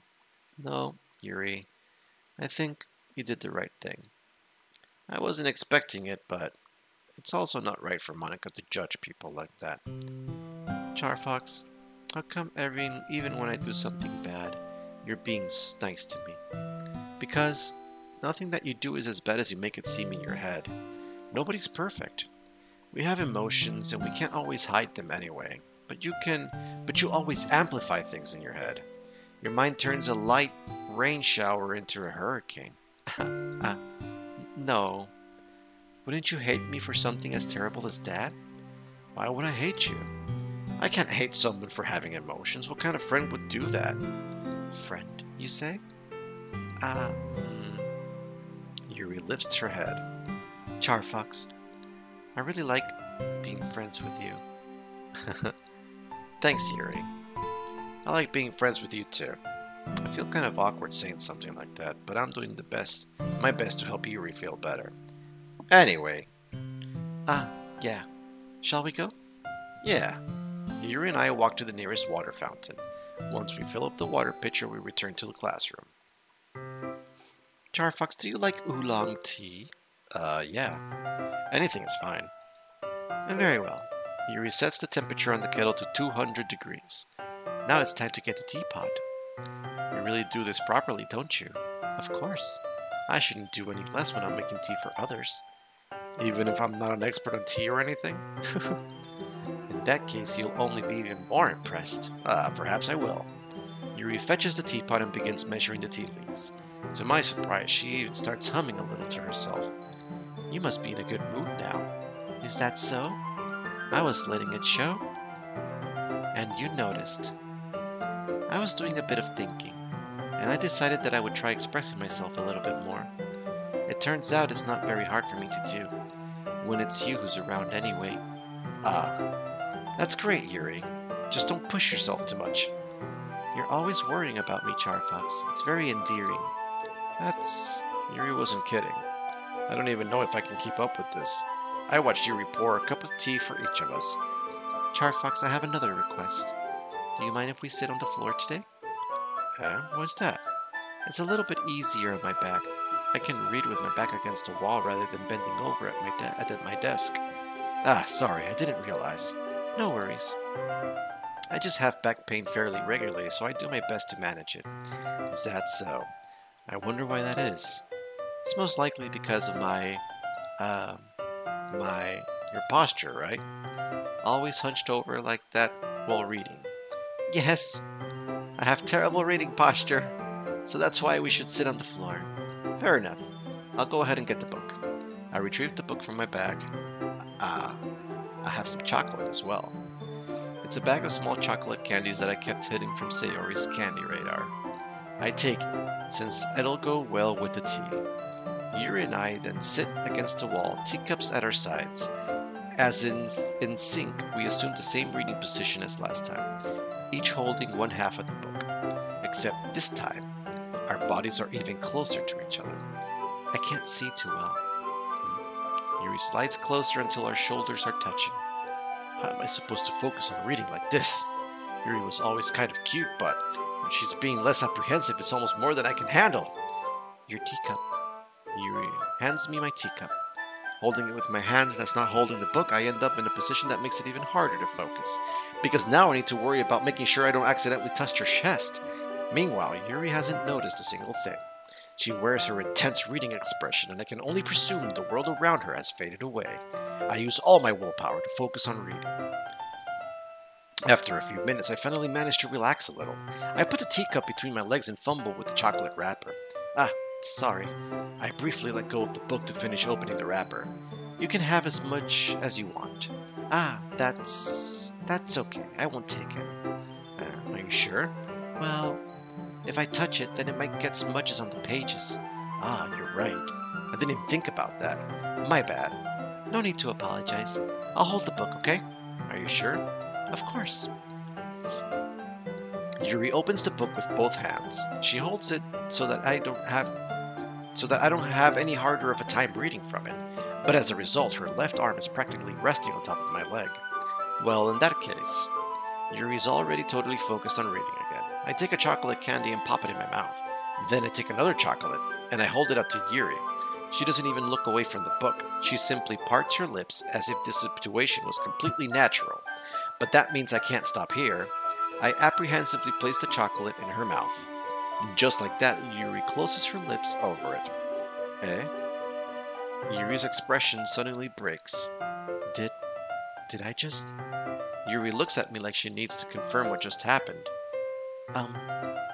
CharFox? Sorry. I guess I shouldn't have done that. Well, you were just helping. That's something that friends do, right? I mean, not really in this kind of context, but yeah, that's all it was. Yeah, then you don't need to stop or anything. I see. The situation has gotten really tense. Yuri tries to return the book. But I can tell just by her expression that even she can't focus now. My heart is pounding. I nervously take another chocolate between my fingers, but this time Yuri's eyes meets mine. How did it even come to this? Yuri doesn't avert her gaze. I notice her chest rising and falling to the rhythm of her breaths. I raise my arm. Like before, Yuri parts her lips, but it's different this time. I take the chocolate and place it in her mouth. I feel her hot breath on my fingers. Okay, everyone!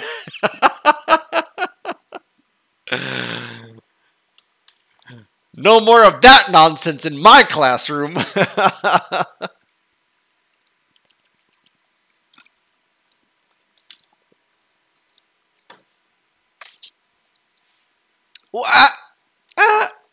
Yuri jolts back. It's time to share poems! CharFox, can you help Yuri put away the tea stuff, right? Yeah, of course. Okay, thanks. The spell is abruptly broken. I'll take care of the cups. Yeah. Yuri picks up the teacups from the floor. I pick up the bags of chocolates. In the end, we hastily clean up without so much as a word between us. I get the feeling this is something neither of us will have the courage to bring up. Who should I show my poem to first? Sayuri!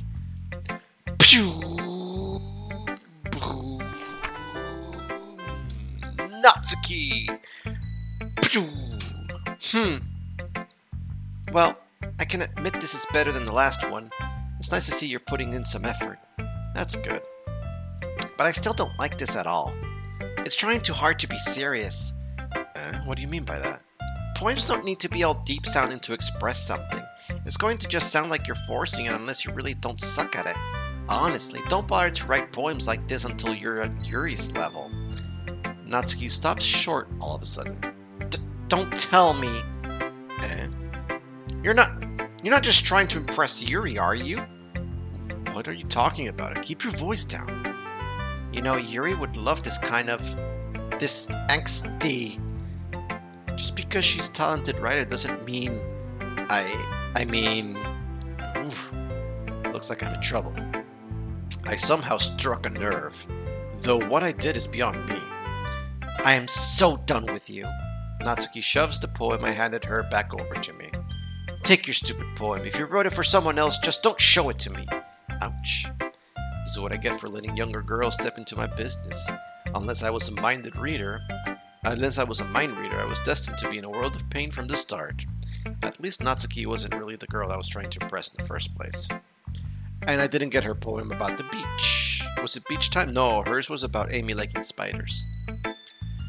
Yuri! Let's see what you've written for today. Yuri stares at the poem with a surprised expression on her face. Do you like it? CharFox. This one might be even better than yesterday's. How did you even pick up on this so quickly? Just yesterday I was telling you the kind of techniques worth practicing. Maybe that's why. You did a good job explaining. I really wanted to try giving it more imagery. Yuri visibly swallows. Even her hands appear sweaty. I'm not used to this. Used to what? I don't know. It's fine, take your time. Yuri breathes and collects her thoughts. I know that Yuri likes to think before she speaks, so I offer that patience to her. Yeah, just being appreciated like this, I guess. It probably sounds really stupid, but seeing someone motivated by my writing, it just makes me really happy. Are you saying that you've never shared your writing before? Really? I don't believe it. I really only write for myself, and besides, people would just laugh at me. Do you really think that? Again, Yuri nods. Huh. Even your close friends? Yuri doesn't respond to that. I wonder why. Anyway, do you want to share the poem you wrote today? Yeah, I do. If it's with you. The raccoon. I was a little bit more daring with this one than yesterday's. I can see that. It's a lot more metaphorical. I don't know if it's my fault, but I can't begin to imagine what this poem is about. That's right. It's a bit closer to my preferred writing style, using the poem as a canvas to express vivid imagery and conveying emotions through them. Yeah, if I take it at face value, then I can't even figure out what it's supposed to mean. Well, I think it's something that different people can relate to in their own way. I wanted to express the way it feels for me to indulge in my more unusual hobbies. It's those sorts of things that I'm usually forced to keep to myself, so I sometimes enjoy writing about them. Why do you keep them to yourself? Because they're embarrassing, and people would make fun of me. Don't you have anything like that, CharFox? Well, yeah, I guess I do. I feel like everyone has a little something like that. The best we can do is respect each other and our individualities. Even if it's difficult sometimes, some things make us uncomfortable. After all, if I hadn't learned to embrace my own weirdness, I'd probably hate myself. I might be ranting a little bit now, but I'm glad that you're a good listener. You're good at a lot of things. Writing, listening, feeding me chocolates. There really aren't many people like you, CharFox. That's exaggerating a little bit. It's just how I feel. I never thought I would feel so comfortable sharing my writing, but now I almost feel like I look forward to it. It's just a really nice feeling, and you're to thank for that. It's nothing really. Yuri smiles sincerely at me. For just a moment, her timidness seems to disappear. Monica! This one's good. It feels like you're not only getting more comfortable with your style, but the imagery is better than the last one I read. Just wondering, but have you been finding inspiration in Yuri's writing style? I guess so. You can't deny that she's talented. Yeah, totally. I think her poems are the most romantic. That's the best way to describe it.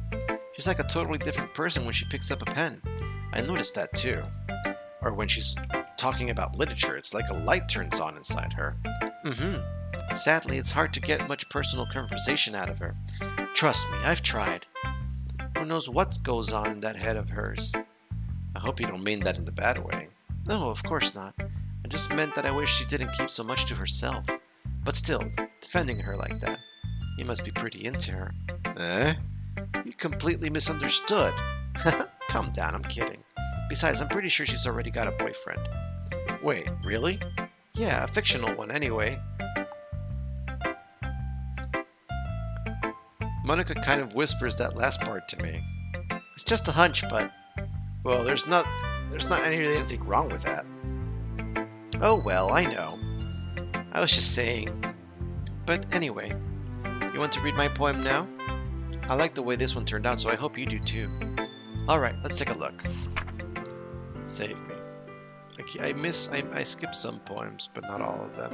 I should read them all just in case something changes, because I'm doing things differently now. That I say is not bad. It's even more abstract than your last one.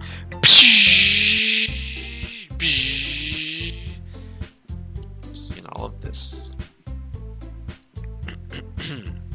Alright.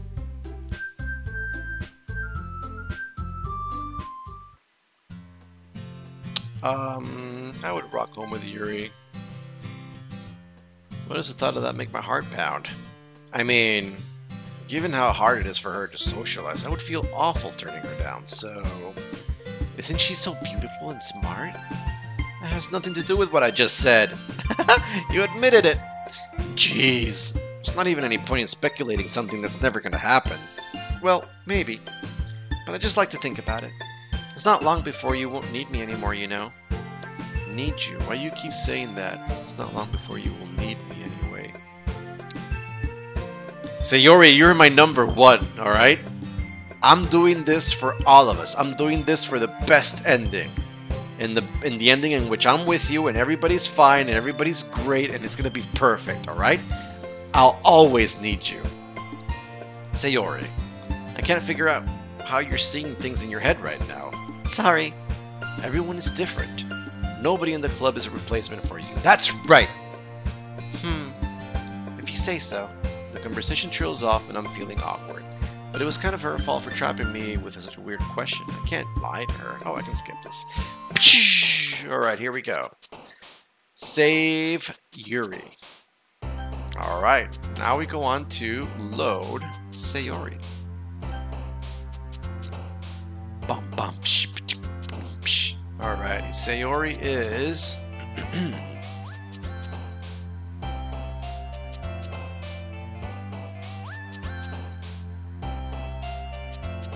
Smile.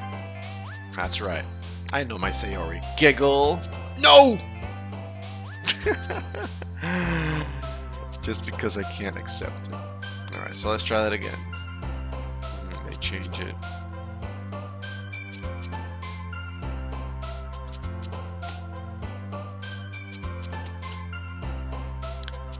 Tears? No. You like sad poems? Alrighty, I can do that. Tragedy, I know that's her, but I would prefer something nicer, but there's nothing. Tragedy.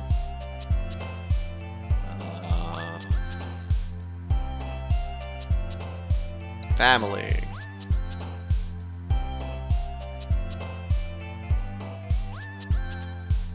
Unrequited with Sayuri. Yeah, I got this.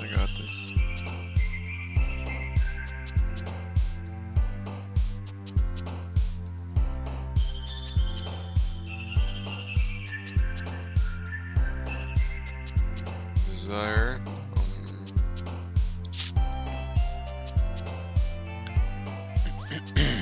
Together. Yeah, clumsy.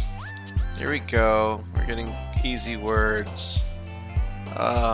There's nothing better than depression. I guess I'll do depression. Depression.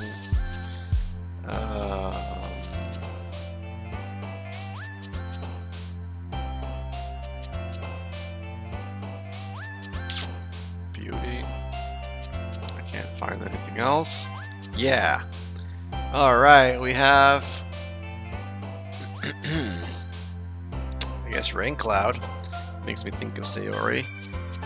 We also have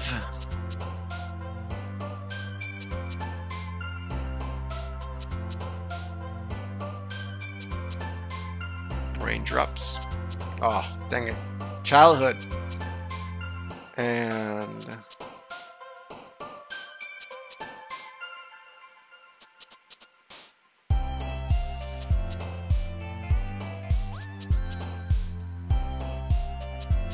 hope.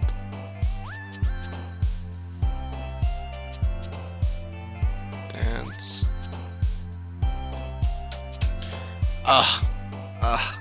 Party.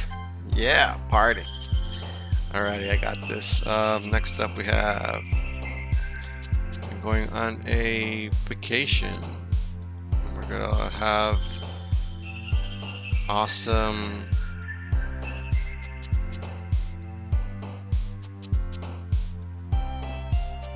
memories. And we're gonna have silliness because we are giggling. Was giggling one? Giggling? Dang it, that's Natsuki. Natsuki is giggle. Okay, got it. Permanently saved.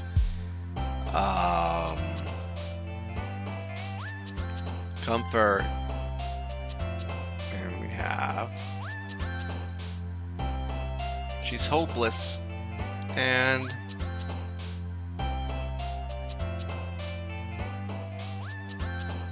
happiness. That's right.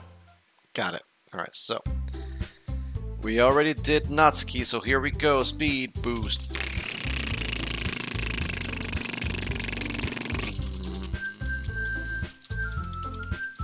She's spacing out. Don't worry, Sayuri. You're gonna be fine.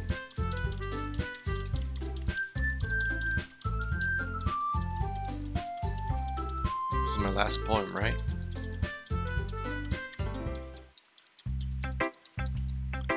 Alright, this is where Sayuri leaves. Show her my poem. She doesn't show me hers. If I remember correctly. Alright, and then Natsuki.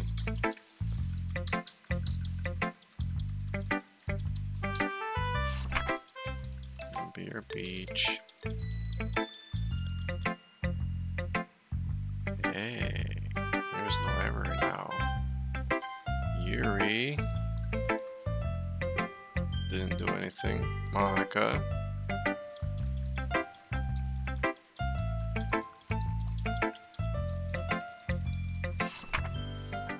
A lady who knows everything, that's right.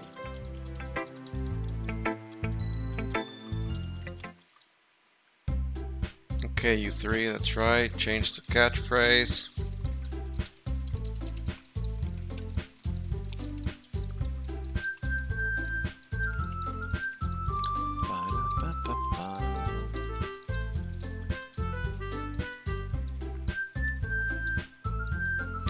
I'll go with Sayuri. This is the Sayuri path. And Monica.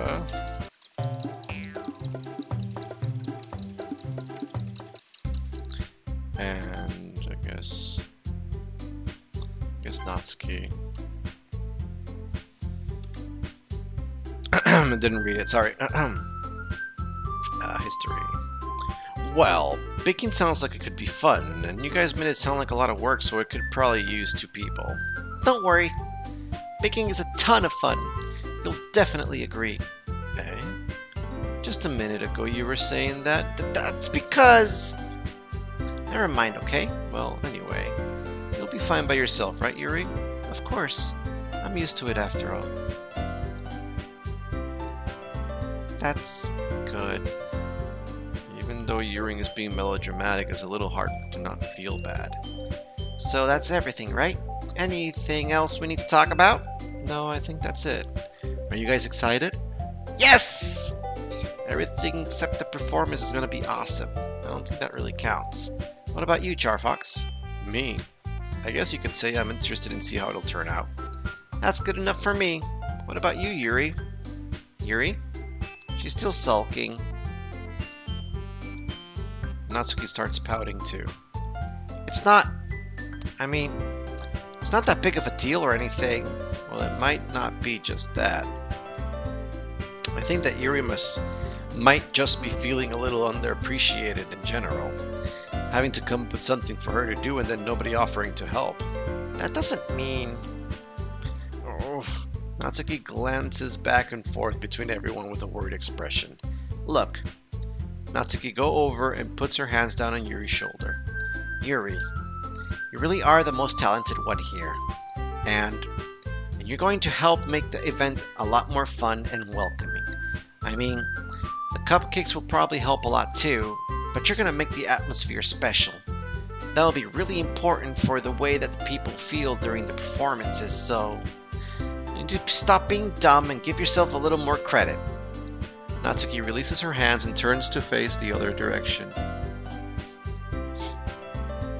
You didn't really mean that, did you? Not really, but... Yuri isn't the only one surprised. Monika and I are also taken back by Natsuki's words. Natsuki, of all people, to be saying such encouraging things. But I begin to understand. Natsuki was trying to sound like Sayuri. Even if it didn't work perfectly, I can tell that she tried to say something Sayuri would say at a time like this. Because Sayuri always helps everyone smile and feel good about themselves. I'm sorry for being dumb. I'm going to do my best, and all of us are going to make it a really great event. Yeah! I hope to see everyone do their best. But with that, there's nothing more for today, so I guess it's time for us to head out. Okay, but I'm staying a bit longer. I barely got to do any reading today, so fair enough, there's nothing wrong with that. Everyone packs up their things. I start to follow Monika and Yuri out the door as they chat between each other. Where are you going? We still need to figure out our plans for this weekend. You literally would have gotten home and realized you didn't even have a way to contact me. Oh, that's true. I have no idea how that slipped my mind. Jeez, good thing I stopped you. I'm giving you my number, okay? You better not make it weird or anything. Why would I do that? Natsuki gives me her number. Okay, I'm coming over on Sunday. I'll bring all the ingredients. Wait, you're coming to my house? Well, yeah. What's wrong with that? I mean, I just figured that since I'm the one helping, I would be going to your house. Yeah, right. Like I could have a guy over at my house. My dad would kill me. Really? It's kind of strict if you ask me. Yeah, how do you think I feel? I can't do anything with my dad's home. Anyway, I just needed to complain for a second. We have each other's numbers now. That's all I needed from you. I guess I'll text you when I'm coming over. Alright, fine by me. Yeah. I'm really gonna show you why I love baking so much. You better look forward to it. Oh? Didn't you say you were just gonna give me all the dirty work? Well, I was just saying that. It's not like I could act like in front of everyone that I was looking forward to this. Wait, really? Well, kind of. Just because I never got to bake with someone before. That's all it is, so... Alright, I get it. Sorry for overreacting. Anyway, I'll be heading out now. See you on Sunday. Never mind. She wanted to keep reading with me. I can't believe this. Natsuki's gonna be coming to my house on Sunday? Even though I would have preferred to do this with Sayuri, my anxiety still shoots through the roof. I guess I've gotten pretty used to handling her at this point, but who knows what might end up happening when we're outside of school. She even told me she was looking forward to it. I shake my head. Why do I feel nervous as Sayuri finds out about this? It's not like we feel that way about each other. Besides, like Monika said, it's about the club. I have nothing to worry about. If I just go with it, then I'll have a good time. It's already Sunday. I've been getting increasingly anxious about Natsuki's upcoming visit. I keep telling myself there's no reason to be nervous, but it doesn't help much. I wonder if she'll act any different when it's just the two of us. Meanwhile, she's been texting me a lot. We sent each other one after exchanging numbers to double check, but it turned into a conversation. She's almost a different personality at the phone, using tons of emoji and cute language. She also really likes complaining about things, but I kinda saw that one coming. But putting Natsuki aside, I haven't heard a thing from Sayuri since she left the club earlier the other day. It's not like we text each other all the time or anything, but I've been worried about her in the back of my mind. Between what Sayuri said and what Monika said, is it really okay for me to put Sayori's feelings aside when she might need me? I decide to visit Sayuri before Natsuki comes over. Rather than asking, I just simply tell her I'm coming over, much like we've done in the past. Once I reach Sayori's house, I knock on the door before entering it myself. Again, we used to play so often that we made it a habit of simply entering each other's houses like we were family. The house is quiet. Sayuri isn't here anywhere on the first floor, so I assume she's up in her room. It's already strange of her not to run downstairs and greet me. I head up to her bedroom where I finally found her. Sayuri? Hi, CharFox. I sit down in her room. Sayuri forces a smile, but it's easy to tell that she's different. I wanted to look at the floor, and I finally found out how to do it by right-clicking the screen. It was just paper crinkles. There's a minute of silence between us. You haven't come over like this in a long time, have you? I guess you're right. It has been a long time. Not much has really changed, has it? Sayuri's room is as messy as it's always been. I also recognize the same stuffed animals and wall decorations that she's had for years now. If you came over more often, it wouldn't be such a mess. That's because I end up cleaning it for you. How come you suddenly wanted to come over today? Aren't you supposed to see Natsuki today? Yeah, but... Wait, how did you know that? Sayuri had already left by the time we discussed that last meeting. Monika told me. It's only natural for her to keep me informed about the festival preparations, right? That's true. But what about you? Aren't you going to be helping Monika today? Of course. But I'm just helping her online. We didn't plan to meet up or anything. So it's just me and Natsuki then. Yep. There's more silence between us. Sayuri stares in a random direction. Everything about her behavior is really uncharacteristic. I finally get to the point. I just wanted to see how you were doing. After you left on Friday, something's wrong. You can't hide it from me. I know you too well. So... Sayuri smiles, shaking her head. That's no good, CharFox. Why can't it just be like it's always been? This is all my fault. If I didn't get so weak and accidentally express my feelings, if I didn't make that stupid mistake, then you wouldn't have been worried about me at all. You wouldn't have come here. You wouldn't have even been thinking about me right now. But this is just my punishment, isn't it? I'm getting punished for being so selfish. I think that's why the world decided to have you come over today. It just wants to torture me. Sayuri. I grab Sayuri by the shoulders. By the way, this is Sayuri Path.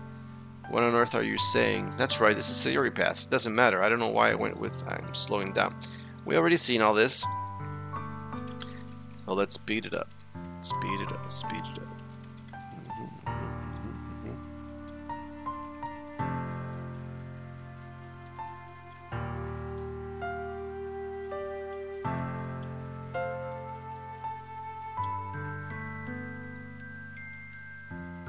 Don't worry, Sayuri, I'm coming for you. But we gotta get there. I don't want to torture you with painful moments, so we're just gonna push through it.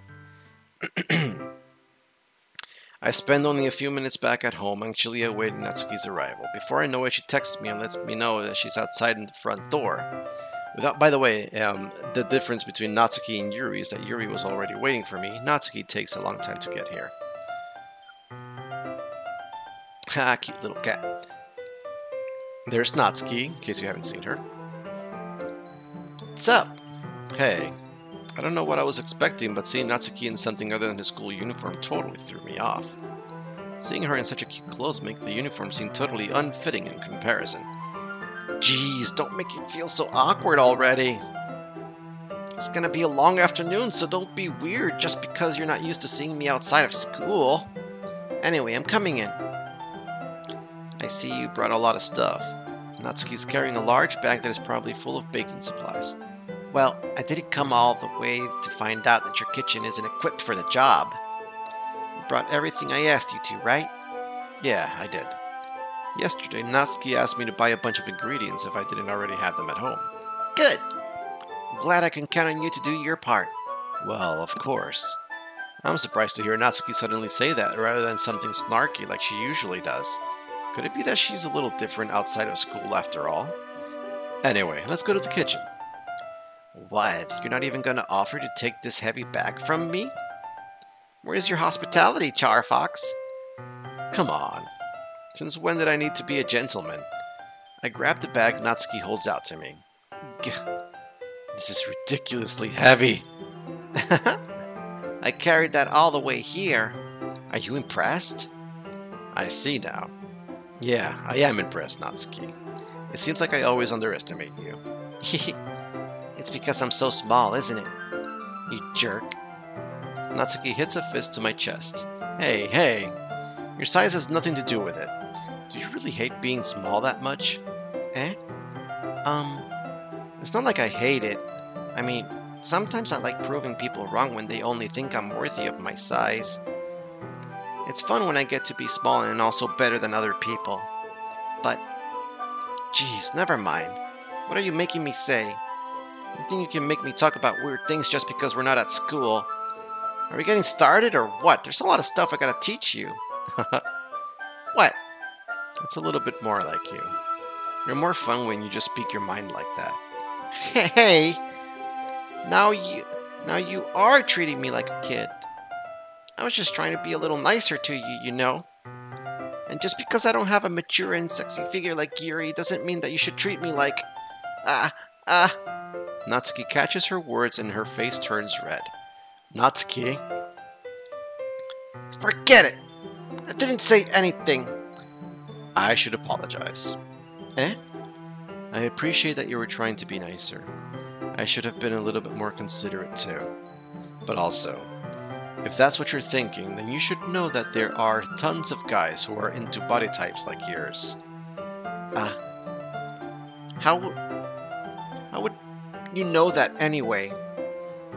Just trust me on this one. Gross! Hey! Was that to me? Who else? Man, let's just get started already.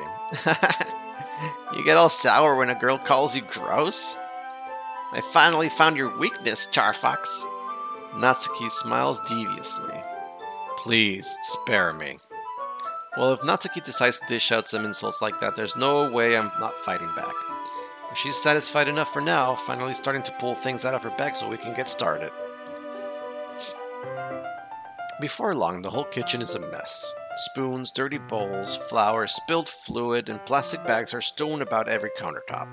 The mixer isn't big enough to make all the batter at once, so we had to do it several times. Meanwhile, Natsuki's babysitting all my movements to make sure I don't mess up her precious baking. CharFox, where'd you put the food coloring? The batter is going in the oven soon, so I need to fill it the trays. I think it's still in the bag next to the table. What are you using it for? To color the batter, of course. I'm making each tray a different color. That way, even if the flavors aren't different, everyone can still pick their favorite. Ah, that's a cute idea. Are we doing anything like that with the icing? Do you want to? You're asking me? I don't really have a preference, so... Come on. You're not putting any heart into this at all. Can't you at least try to have fun? I am having fun. I'm not really sure what Natsuki's trying to get out of me. Meanwhile, I see her separate the batter into smaller bowls and put a few drops of food coloring into each. Ah, that does look pretty cool. See? It's not like baking is just about following instructions. The presentation is where you get to be creative and have the most fun. It's a million times more worth it in the end if just looking at it makes everyone's eyes lighten up. Like the ones you made for my first day, huh? I recall Natsuki proudly presenting her cat-shaped cupcakes, and Sayuri and Monika's delighted expressions. I wonder if I can make Natsuki proud like that too. Yeah. Maybe I'll use the food coloring then. Sounds like you're starting to understand. Just make sure you completely finish mixing the icing before you mess with the food coloring. Yeah, it's getting there. We were using the electric mixer for the batter, so I got stuck with a whisk and a huge bowl for the icing. Eh? The icing is still all lumpy. Are you even trying? Well, yeah. It'll just take a little longer. Jeez, I'll be here all night if you do it like that. Here, look. Natsuki grabs the whisk from me and uses her other hand to tilt the bowl back. You really need to beat the crap out of it. After a few seconds, the consistency of the icing has already improved. See? As if to emphasize, Natsuki sticks a finger in the icy and pops it in her mouth. I reluctantly start to do the same. Hey! Natsuki suddenly grabs my wrist. I don't want your gross finger in my icing. Your icing, eh? Are you forgetting who did all the work? I start to fight back, trying to inch my finger toward the bowl. Don't make me beat the crap out of you next. I like to see you try. I push harder, just enough for my finger to reach the icing. I triumphantly scoop some with my finger, just as Natsuki tugs with all her might. Ah. The force of Natsuki pulling me causes me to stumble, making her stumble in turn. Gross! You got it on my face! Whose fault is that? There's a big glob of icing on Natsuki's cheek. She tries to reach it with her tongue, but is too far away. Jeez! You know what? Take this! Natsuki instead wipes it off with her finger before shoving her finger towards my own face. You wish I'm faster. I grab her wrist with my hand before it reaches my face. Natsuki tries to use her other hand to fight back, but I grab that one as well. Stop! Not until you apologize for calling me gross. Fine, fine. I'm sorry for calling you gross. You know I don't mean it. It's just fun seeing you react to it. You do that to me all the time, you know. Saying dumb things just to get a reaction out of me. You really shouldn't tease girls like that. Is that so? In that case, I'll probably shouldn't do this either. I take Natsuki's finger and put it in my mouth, licking off the icing. What? Did you just seriously just... Natsuki is so surprised that she can't even figure out how to get mad at me. Her face is entirely red. CharFox, you really shouldn't do that kind of thing to girls unless you really like them. You know that, right? What kind of question is she asking me just like that? How did the mood turn to this so quickly? Oh, what was that? Natsuki gazes at me in silence. I notice her shallow breaths. Why am I starting to feel dizzy? Eh? Out of nowhere, the fire alarm starts going off. Natsuki rushes over to the oven. Is something burning? I thought you didn't put the cupcakes in yet. No wonder. You left a dirty tray in there, dummy. How could you make a mistake like that? You should have checked before turning the oven on. Don't blame me for your mistakes. Jeez. Natsuki uses her oven mitt to grab the blackened tray out of the oven. She sets it on top of the stove. In another moment, the fire alarm stops. Anyway, I'm putting them in the oven now. Yeah.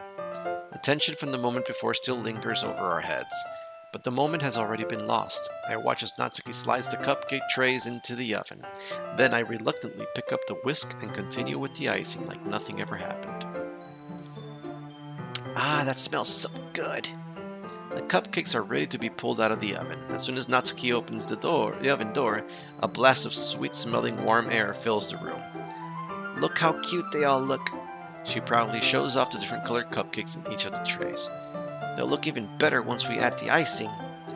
Not like you need to tell me that. I brought decorating stuff, so I hope you can get creative. Here, scoop the icing into these bags.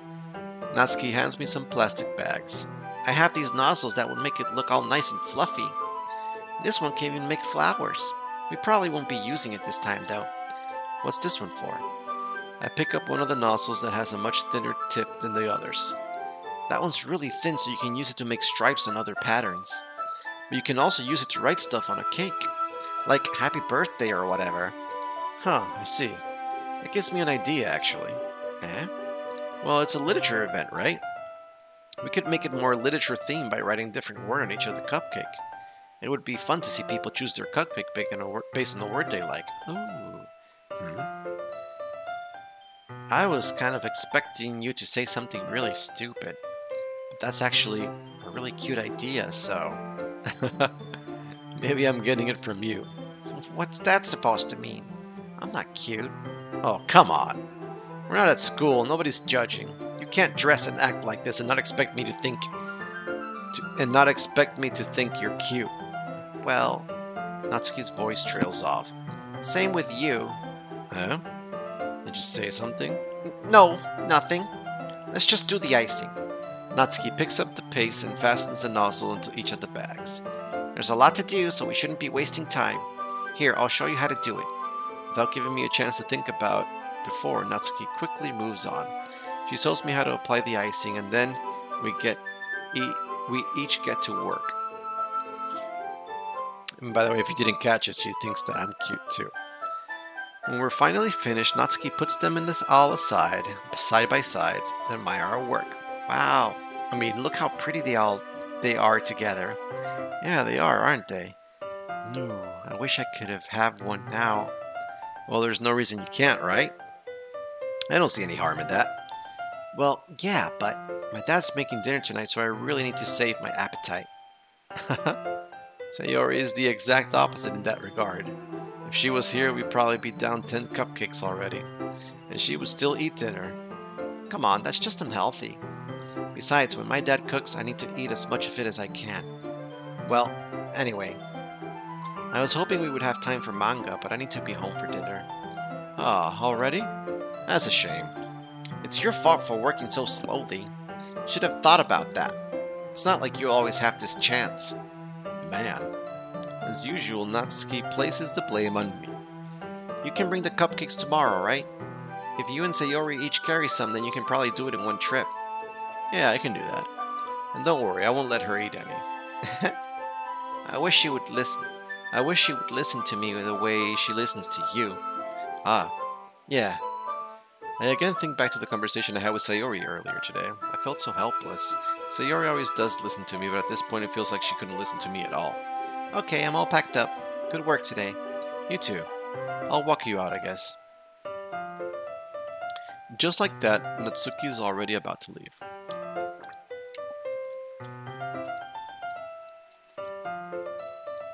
It feels like the afternoon went by in a flash. More than that, did I even take the opportunity to get closer to her like I wanted? Well, I guess I'll be off then. Thanks for all the help and everything. I'll see you tomorrow. Wait, Natsuki. Eh? What you said before about not always having this chance. It doesn't have to be that way at all. I had fun today. You showed me how fun baking can be like you wanted. But aside from that, you can come over anytime, okay? I think that if possible, I'd like to spend more time like this. If you want to read manga or go out somewhere, do you really mean that? Natsuki looks at me tensely like she's trying to hide her expression. Yeah, I want to spend more time with you. CharFox, I thought you only cared about getting this done. Ooh. I'm sorry I had to leave so early today. I really didn't want to. I would really stay here longer if I could. I feel the same way as you, so... Natsuki suddenly gets closer to me. Wait, Natsuki? Standing inches from me, Natsuki looks up at me. I feel her fingers gently clutch the sides of my shirt, as if holding on to me. Her rose-colored cheeks and matching eyes fill my vision, along with her slightly parted lips. What is happening? My head starts to go dizzy as I feel her soft breaths against me. I felt it. For a while now. Natsuki suddenly jumps back. Sayuri? Huh? Ah, hi CharFox. Sayuri, just now we weren't... It's okay, CharFox. I just stopped by to say hi. Well, you should have come a little earlier. I'm already on my way out, so... Aw, really? That's too bad. Yeah, well, I'll still see you at the festival tomorrow, so it's fine. Just don't eat any cupcakes before then. Anyway, later. Phew. Clearly flustered, Natsuki hurries off and Sayuri waves goodbye. Sayuri, I thought you didn't want to come over today. Well, I tried staying in my room, but my imagination was being really mean to me. So I had to come over and see for myself. See what? What are you talking about? You know, how much fun you were having with Natsuki, and how close you got to her. It makes me really happy that you've made such good friends. That's all that matters to me. Tears start to fall down from Sayuri's face. That's all that matters to me. Why am I feeling this way, CharFox? I'm supposed to be happy for you. Why does it feel like my heart is splitting in half? It hurts so much. Everything hurts so much. It's not your fault, Sayuri, alright? It's not your fault. I'm gonna make this better. This would be so much better if I could just disappear. No, it wouldn't. Sayuri, don't say that. It's true, CharFox. If I wasn't here, then you wouldn't have to waste your sympathy on me. You wouldn't have to put up with me and being selfish. Monica was right. I should just... Monica? Monica was right about what? Sayuri. What I said before is true. I'm not gonna let this continue. Caring about you like this isn't the burden your mind is making it out to be. It's something that makes me happy. Something that I would trade for anything else. This is back to Sayuri Path. And you reassure her I'm scared. I'm really scared. What are you scared of? Yeah, this is Sayuri Path. And we're gonna speed through this just a little bit. Still believe me. And this is Sayuri Path, so I love you, Sayuri. Totally love you.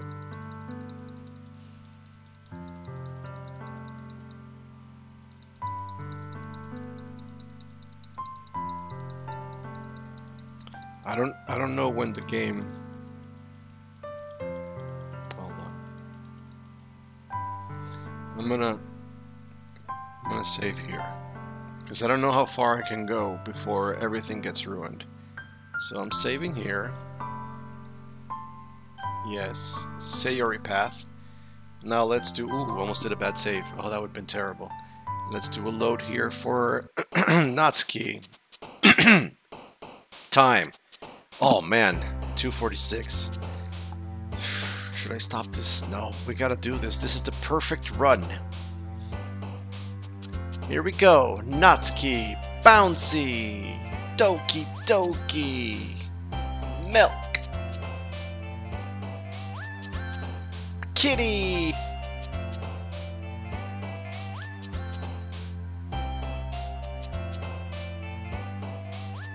Rose. No. Oops. Heart. No. Dang it. It's okay. I got this. Kiss. Yeah. Bunny.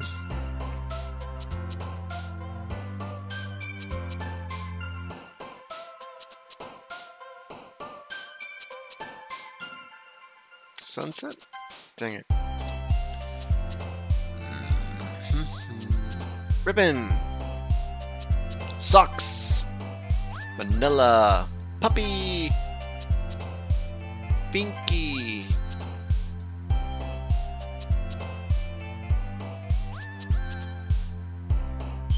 Twirling your skirt. Skipping. Fluffy. Cute. Lollipops. And jumpy critters. Got it. Alright. Speed boost.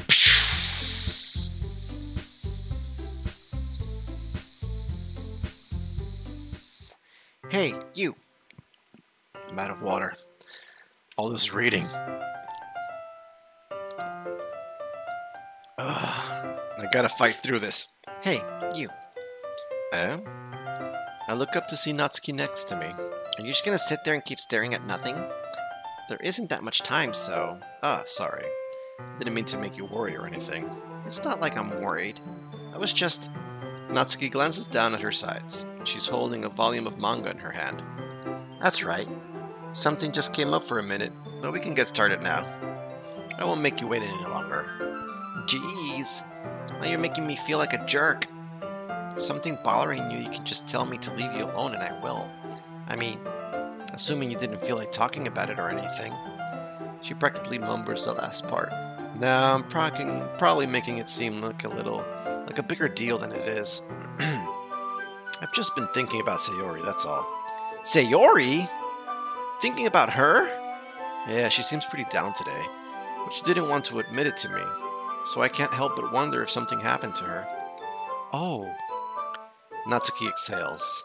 Well, first of all, you should really work on your phrasing. But anyway, you're her best friend, right? Yeah, I guess so. Yeah. Then in that case, I think you should trust her a little more. If she needed you, then you would be the first person to go to, right? Well, I guess that's true. I mean, some people just have those days. You can't always avoid it. If anything, she probably doesn't want you to worry about her because it's not important. Yeah, that's kind of what she said to me. Maybe it's not right for me to go against her wishes. Exactly. If she needs you to worry about her, then it'll be a lot more obvious. Yeah, I should have thought of it that way from the start. Natsuki fiddles with the book she's holding in her hands. She really means a lot to you, doesn't she? Don't get the wrong idea or anything. We've just been friends for a long time. It's normal to be worried about your friends. I mean, you were worried about me, so... I was not! Jeez, if you're fine, then let's hurry and get started already. Yeah. Okay, everyone. After some time passes, Monika calls out to the club room. Alrighty. Let's do Sayuri. Ooh, okay, I can't leave. Alright. It's nice, I guess. Come on, I can already tell you don't like it. Well, you don't need to worry about what I think. After all, you wrote this for someone else, didn't you? Probably Natsuki. Eh? I didn't write this for anyone specifically. Maybe. That's not really what I meant, though. But it's okay. You're making new friends just like I was hoping. That makes me really happy. And you're happy too, right? In this club? Well, of course I am. Good. That's all that matters to me. Thank you, CharFox. Sayuri, is there something wrong? Huh? No, nothing. I'm just a little tired today. Alright. Just tell me if you need anything. I will. Don't worry about me, okay? You can go play with everyone else now. If you insist. Yay! I'm gonna go home a little bit early today. Sayuri, tell Monika I wasn't feeling well, okay? I'll see you tomorrow. Before I can say anything else, Sayuri cheerfully walks out of the classroom humming to herself. Don't worry, Sayuri, I'm coming for you. You are indeed my number one. Let's see. You're certainly enthusiastic today. Of course. You know I like your writing. I'm just surprised. It seemed like you had a lot of trouble admitting that before. Well, of course. I just had to put you in your place a little bit. It's not like I was shy or anything or stupid like that. Or jealous. I really wasn't jealous. It's because you happen to be a good writer. That's such a dumb thing to get jealous about. Natsuki. What? You're not very confident about your writing, are you? Eh? Well, what are you talking about? My writing is obviously the best, right? It took me a while to figure out, but I think I finally did. Maybe Natsuki acts so arrogant because she's trying to make up for her own insecurities. If she acts like she's the best, then other people might think that way too. Right? CharFox? Please tell me you like my Please just tell me you like my poems. I don't care if you hate them. Just please tell me that I'm the best. I just really need to hear that from someone. I know I sound stupid, but there's a reason I never shared my poems before this. Natsuki. Because nobody ever takes me seriously. What's the point in sharing my poems if people just laugh and say, "Oh, that's so cute," just like you, Natsuki? Sometimes I don't want to be cute. Nobody understands that. I try really hard when I write. The style doesn't matter. The emotions are there. Why can't anyone see that? I just want... Natsuki trails off. Maybe it's because her lips started to quiver. I look down. Her fists are clenched really tightly. Hey, Natsuki. If you're not careful, you'll rip your own poem. I gently grab the poem with my own hands until she relaxes her grip on it. I place it flat on the desk and smooth out the wrinkles that she put into it. Don't read it. Before I can pick it back up, Natsuki snatches the poem up from the desk. It's not any good. And I know you hate my poems. So you don't have to read this one, okay? But I want to read it. Oh, why? Because I like your poems. I really do.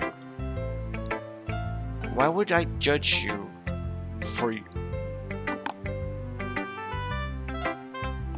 Sorry, there's some weird noises going on. Why would I judge you for your style? It's not like my own style is anything crazy. I mean, it's true that the first time I read one of your poems, I didn't look much into it. But I know you better now. And it's wrong for Yuri to think your style is more amateur than hers. And Sayuri, she always means well. But sometimes she's so focused on simple happiness that she doesn't understand what other people really want. Yeah, I guess I never thought about how hard it is for you. And I'm sorry I was part of that problem. I understand now. You're not just cute. You're a lot more than that. Natsuki, you're doing it again. Once again, Natsuki clutches her poem a little too hard. She looks down, hiding her eyes from me. I never realized how difficult this was for her. But finally she forces herself to extend her arms and set her poem on the table. You can read it. Just turn that way. I don't want you to look at my face right now. Okay, I will. I don't think I read this one in camera before, and I talked about the others. So let's look into this one. Because you. Tomorrow will be brighter with me around, but when today is dim, I can only look down. My looking is a little more forward because you look at me. When I want to say something, I say it with a shout, but my truest feelings can never come out. My words are a little less empty because you listen to me. When something is above me, I reach for the stars, but when I feel small, I don't get very far. My standing is a little bit taller because you sit with me. I believe in myself with all of my heart. But what to do? But what do I do when it's all torn apart? When it's torn all apart? My faith is a little bit stronger because you trusted me. My pen always puts my feelings to the test. I'm not a good writer, but my best is my best. My poems are a little bit dearer because you think of me. Because you. Now clearly this is a total, complete representation of Natsuki and how it characterizes all the way that she is in a very metaphorical / literal kind of way. It talks all of her quirks, traits, and ways of being that makes us understand in a way that we already know by now what she struggles with and how I am coming in to help her and be there for her and support her in the way that she's trying to do the things that she wants to do.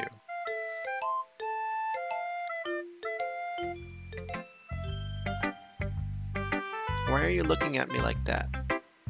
If you don't like it, then just say it. I won't get mad. No, it's not that I don't like it. It was just a little surprising to read. I guess I'm not used to hearing such nice things coming from you. Don't just say that, dummy. What do you think the point of writing is? Expressing things you can't just say. Yeah, I understand.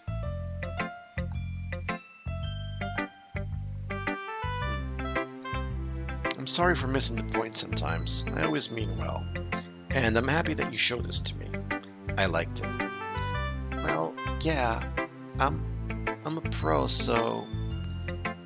Natsuki mumbles, completely failing to sound confident like she usually does. Just remember that I can think these things sometimes too. You know, when you're nice to me, it's meaningful. I'm glad. Sensing Natsuki is satisfied, I start to hand the poem back to her. But as I do so, Natsuki takes my hands and pushing them back away. Her small, soft hands surprise me with their assertion. I don't want it. Why not? I just don't. Jeez. I realize what Natsuki's doing. Unable to be honest, she's trying to give me the poem in a roundabout way. Well, in that case, I'm going to keep it. Instead of teasing her, I choose to go along with it. Good. If you don't, if you didn't, I would. Never mind. I'm glad that you want it. Natsuki backpedals on her words and leaves it at that. Despite her best efforts to hide her expression, I can see her faintly smiling to herself. That's all for now, so go put it away before someone else sees it, okay? Yeah. I'll go do that.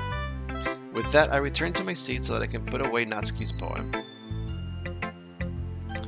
Who should I show my poem to next? Yuri. This is the Natsuki path, right? Yeah. But no poem from Yuri. Monica! Sticking with the Natsuki style once more, I see. You really like Natsuki, don't you? That's... Oh, come on, CharFox. It's awfully suspicious, you know.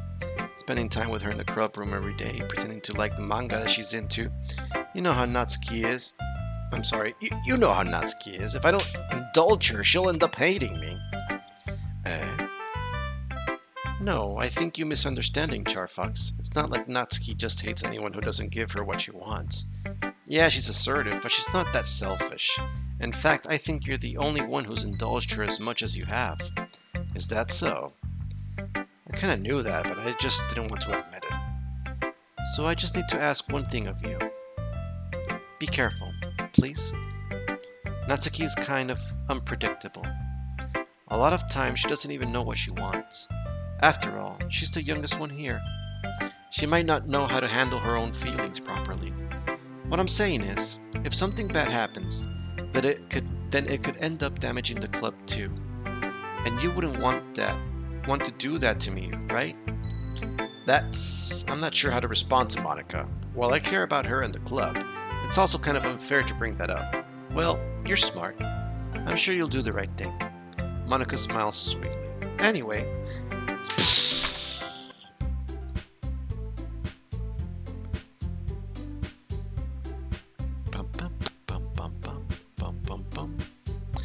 and today I'm gonna also go with Natsuki because it's a Natsuki path, right? Right, Natsuki.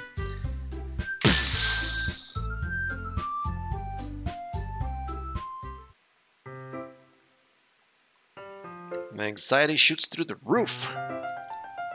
Even though I've gotten pretty used to handling her at this point, there's no telling what might end up happening while we're outside of school. More than that, she told me that she was looking forward to it. Is that the chance I have to make something happen between us? Or is it too early for that? Only time will tell. Until then, I won't be able to take my mind off of it. I seriously can't wait. It's already Sunday.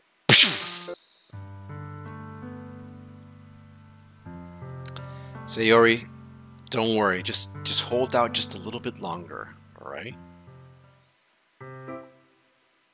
Things will get better, I promise.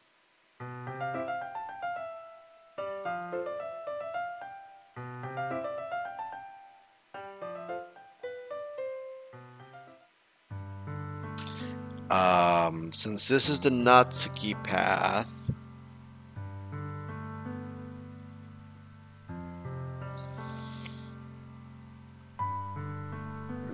I don't know. I might have to save here. Alright, so Natsuki.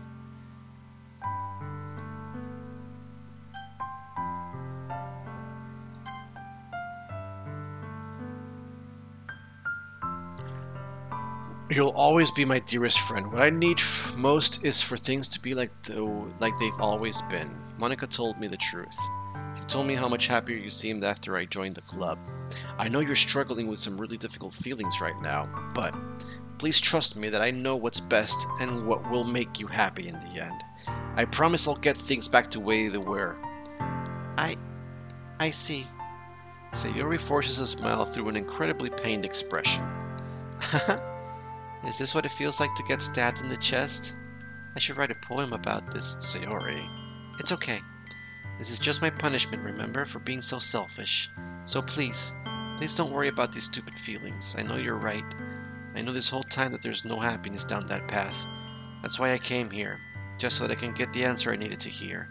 And the other thing, you're also right that I just wanted to get want it to go back to the way it was. I realize that now. You really do know me better than anyone, CharFox. I'll trust you with anything. Anything at all. So Sayuri finally breaks. All of a sudden she turns around and drops to her knees. Clutching her head with both hands, she screams as loudly as she can. I'm so shocked that I don't know how to react. Sayuri looks over her shoulder and flashes me one more weak smile before turning around and running off. No, no, no, I think I'm doing this wrong and I'm not going to continue this path. I love Sayuri. You're always my number one. I don't know why I said no. I love you, eh? Those are my true feelings, so there's no way you could do that more than I could. Should have realized it sooner. But spending time with you and everyone in the club, making new friends, we've seen this. Yep, Sayuri and I slowly release each other. This is where I saved. And this is where I'm going to save.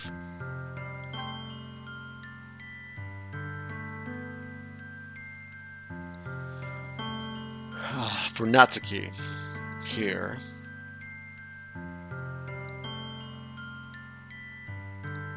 Just in case. Alright. And now we're going to load Yuri.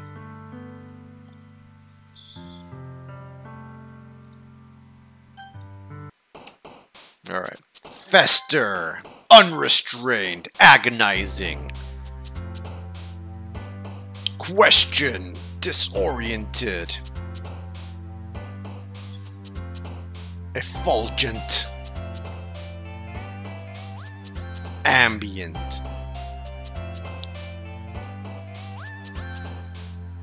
Variant! Frightening! Electricity! Wrath, philosophy, existence, fear, fear, massacre, analysis, universe, imagination, judgment, and misfortune? Oh man.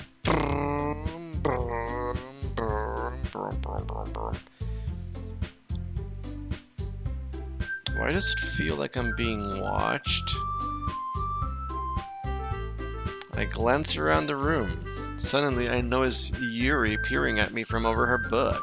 But she looks away just as quickly with a flustered look on her face. I realize that she won't get anywhere like this. I've never really seen Yuri approach anyone or start a conversation on her own accord, so I have no choice but to approach her myself. By now it's a little easier for me to do that. I stand up from my desk and sit one next to her own. I didn't mean to bother you or anything. Relax, you didn't even do anything. But I could tell that you wanted to be alone with your thoughts. Alone with my thoughts? How were you even able to tell that I was thinking like that? Well, it's something that I do a lot, so it wasn't hard for me to spot based on your posture and expression. Not that I was staring or anything. I didn't do anything creepy like that. In any case, I guess you were right. I'm sorry if I caused you any concern. Don't apologize. Your troubles are only the concern of those who willingly share in that concern. Of course, there are certainly those who find the most comfort in keeping to themselves. But if you would prefer to share what's on your mind, then I would be glad to listen. It's really not big of a deal. I was just feeling a bit uneasy about Sayuri. Sayuri? Yeah, she seems a little off today, but when I asked her about it, she didn't want to admit it to me. So I can't help but wonder if something happened to her. Oh, that's quite romantic. Sorry, I didn't mean to say something stupid. It's not that, just didn't want you to misunderstand. Sayuri and I have just been friends for a long time, that's all. Ah, I see. Then perhaps it's unusual for her to be dismissive to you about her feelings. Or maybe I'm just reading into it a little too much? CharFox, the world is full of meaning, often hidden deep beneath plain sight. And then there are many untold mysteries behind every person, no matter how well you may know them. Ah, so you think that there might be something behind it after all? I think that Sayuri is a very complex person. Her mannerisms on the outside don't always match what may be going on inside her head, and she may not always know what she wants. I noticed her strange behavior today too, and I also feel some concern for her. But in your case, it looked like she was fully occupying your thoughts, wasn't she? Well, I guess that was the case. Sayuri, she really means a lot to you, doesn't she? Yeah, I guess. But you don't need to put it that way. We're just good friends, that's all. Yuri suddenly looks deeply into my eyes. Her expression is gentle and curious, as if she was searching for something. Embarrassed, I avert my eyes. Sometimes, a person's mysteries are untold even to themselves, and you, as someone honest and caring, may uncover feelings you weren't aware were in you. That is, I think that she would be a very fortunate person to have you feel that way about her. Yuri, you're giving me too much credit. I'm a pretty simple guy, so I think I'm pretty good at understanding my own feelings. I'm not nearly as sophisticated as you. That's not a compliment, is it? It is what it is. Anyway, as long as we're here, why don't we do some reading? Well, as long as you're okay with it. Yeah, I should be taking my mind off this whole thing anyway. Okay, everyone. What happens if I leave Sayuri for the end? Let's check it out. Yuri, you're up first. CharFox, your writing has only improved in these last few days. Every poem you've shown me has become nothing short than spectacular. I can really feel the emotions. I'm a little envious even. I don't think it ever came to me this naturally. Yuri, that's the wrong way to put it. This never did come naturally to me, but I've been able to improve so much thanks to you. You're really the example I was chasing after. Is that so? Yuri gently smiles to herself. This feeling. I'm so glad I got the chance to share my writing. I never thought it would feel like this. I remember you mentioning that yesterday. I can't believe that you're so good at something and you've never even shared it with anyone. It's kind of a shame. Maybe, but it's not like I really had a choice. What do you mean? Well, Yuri smiles sadly. CharFox, during lunchtime I eat by myself. Did you know that? It's a great time to find a quiet spot and do some reading. In fact, I always have some books with me. You could say I really enjoy reading. Well, that's one way to put it anyway. But books are so full of amazing and inspiring people. People you want to fall in love with, or people you just know would make a really good friend. Cheerful people who always put a smile on your face. Or deep thinkers and problem solvers who discover the mysteries of life. So when you look at it that way, I'm surrounded by friends every day, you know? And those friends don't laugh at me. They don't tease me for spacing out all the time. They don't make fun of my body type, and they don't hate me for acting like a know-it-all. People say that about you? I'm not a know-it-all, CharFox. I'm the opposite. I don't know anything. I don't know how to talk to people. I don't know how to make people see me as normal. I don't even know how to make myself happy. I have all these feelings. All I can do with them is read and write. But it wasn't until now that I started sharing it with you that I really understood what was missing all this time. But I haven't really done anything. No, that's wrong. Just being patient and respectful, that's really important to me. I know I'm a difficult person, CharFox. I speak too slowly.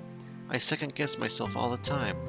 I read too deeply into things, but every time, you've always treated me just like anyone else.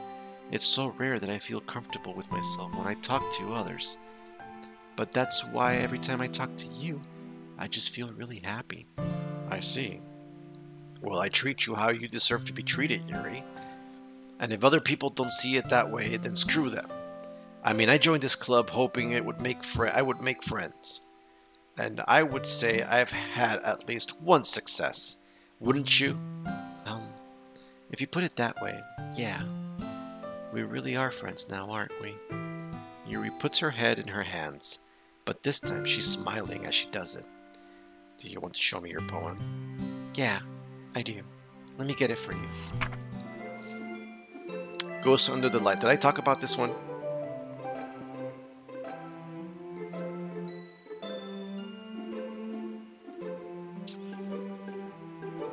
think I already did. I'm not going to bore you with the details. We already talked about this one. Finishing the poem, I start to hand it back to Yuri, but instead of taking it from me, she looks away. Do you dislike it?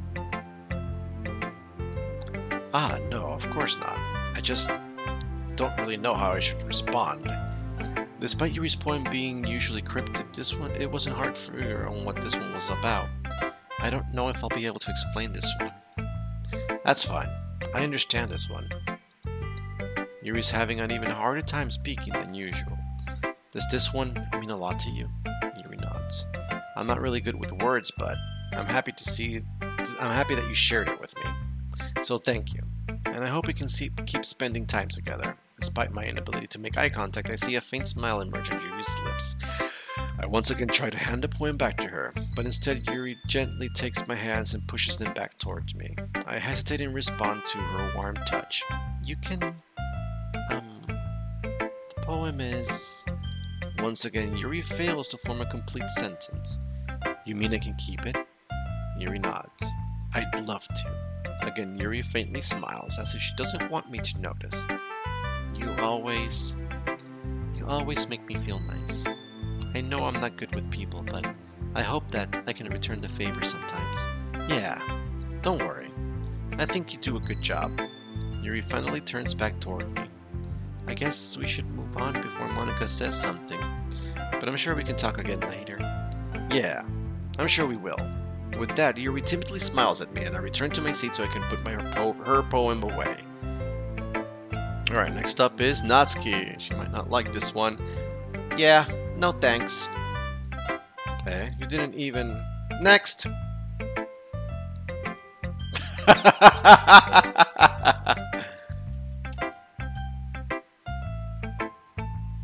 Monica, what you got for me? Hi, CharFox. Your style has gotten so refined, CharFox. Yuri's been teaching you a lot of things, hasn't she? Well, I guess so. Yeah, I've been noticing how much time you spend with her. I think I've heard her say more words these past couple of days than she's talked in the whole year. Not sure how you did it, but that's pretty impressive. Well, she just needs some patience and a way to talk about all the things in her head, I guess. I'm still getting the hang of it myself. You're certainly putting a lot of effort. You must be really like her. That's... It's awfully suspicious, you know. Spending time with her in the club room every day, reading that edgy novel with her. Well, I just feel bad that she has a hard time socializing. It makes me want to make sure she doesn't spend all her time alone. Besides, the novel isn't too bad either, you know. Alright. I get you. Just be careful, alright? I know that Yuri isn't used to opening herself up, so if something bad happens while she's vulnerable, then it could be really hard for her. Her books aren't a total escape from reality. They're just a bandage. You say that like I'm going to hurt her. Sorry, I didn't mean that. If anything, she might actually accidentally hurt herself. Anyway, I'll share my poem with you now, alright? Alright. The lady who knows everything. Alright, we're good. You know, I feel like learning and looking for answers are the sort of things that give life meaning. Sayuri, last one left.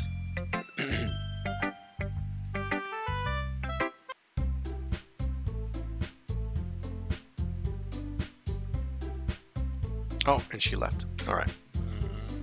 No poem from Sayuri. And today I'm gonna help Yuri because, you know... Oh, I can't skip. Helping Yuri, me? Are you serious? Why would you... Natsuki, I can already tell you're about to say something mean. No, I was just saying... Ugh. So you'll be helping Yuri then, CharFox? Yeah. That's what I'm gonna do. I'm glad. I have a bad habit of overthinking these sort of things, so I think your assistant will be very useful. That's great to hear. Natsuki, will you be able to have picking yourself? Yeah, I mean, yeah, and then she gets upset. This is like the path we did with Sayuri, so I'm gonna speed through this. Then she says that the cupcakes are great, nothing will compare. You're saying that? Yeah, I mean it. She acts like Sayuri, because Sayuri, we need you.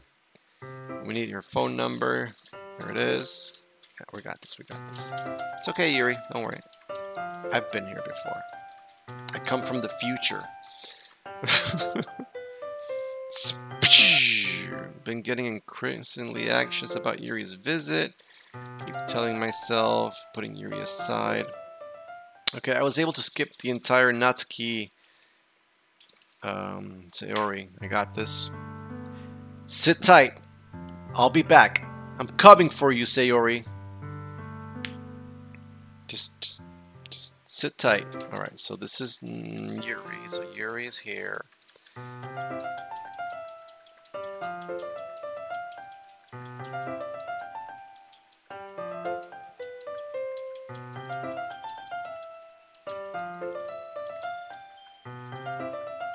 Alright, so I'm thinking...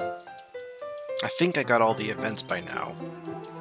I got Yuri in her civilian clothing. I got Sayuri in her civilian clothing in her room. I got Natsuki in her civilian clothing in my kitchen. I think I got them all. I have the first one with me buttoning up Sayuri, I got that one. I got the second one with the accident that she had, I got that one. Natsuki sitting next to me reading, I got that one. Natsuki on the shelves, I got that one. And then Yuri next to me, sitting next to me. Yuri on the floor eating chocolates with me. Yuri in my house. I got also Natsuki in my house. I think I got them all. Sayuri. Here comes Natsuki. Everything is okay. See you later. I think I'm at the point where I got all of the events. I'm trying to make all the girls happy.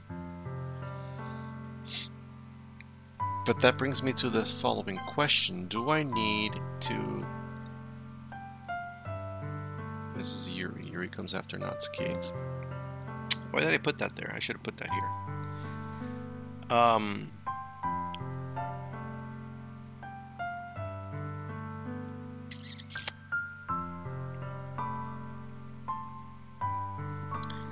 Do I need to reject...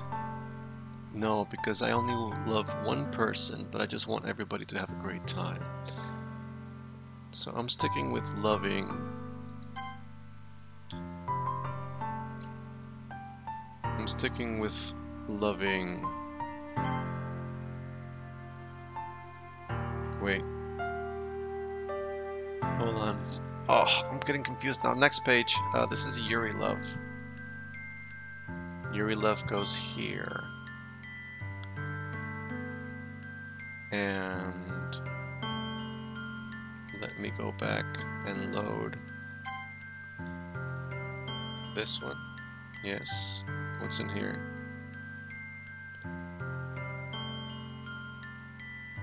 Okay, this is Natsuki Love. Right? Oh man, I'm getting confused. Load it up.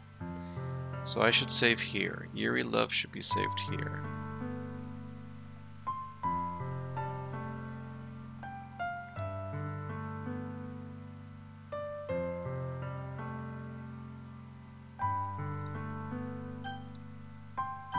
Yuri Love. Alright. Save it.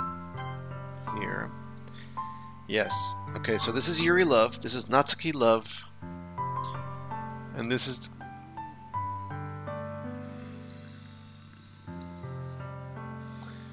Natsuki question, Yuri question.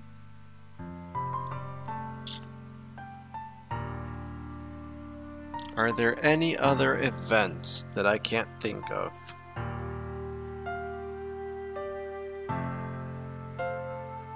You know, out of all of these things that I'm doing, after being here for 3.5 hours, I feel really bad for Monica.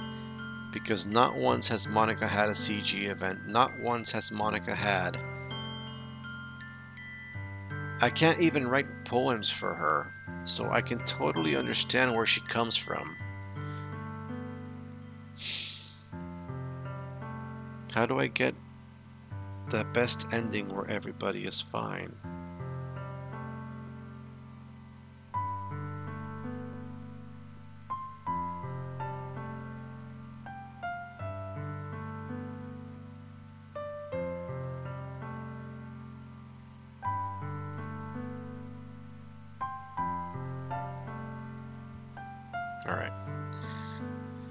I'm gonna... I should save that one over here.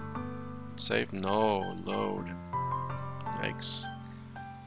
This is Sayuri Love. And this one's gonna go here. Sayuri Love, Natsuki Love, Yuri Love. I think I'm good. I'm continuing Sayuri Love now. Can't keep going. So I guess that makes the festival tomorrow our first date. What are you saying? I don't want to think about these things, you know. I'm gonna play it really safe now because I forgot exactly when it was. We already seen all this. I'm gonna go until the day ends, which is here.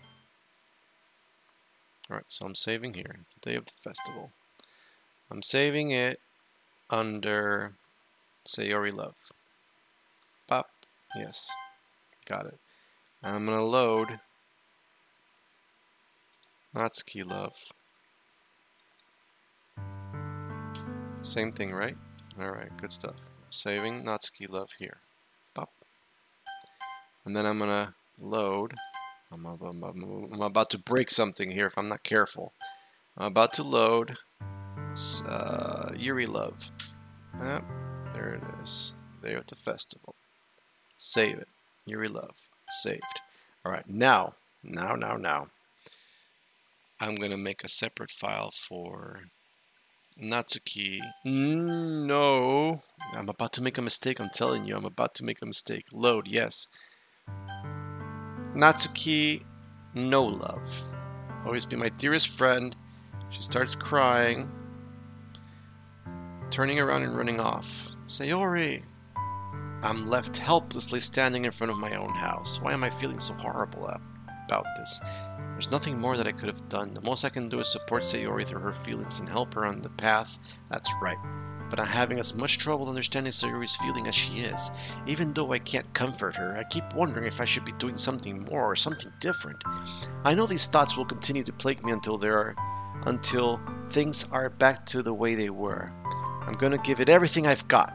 Sayori will always be my dearest friend, and I'll do whatever it takes to put a smile on her face every day. No, I don't like this path.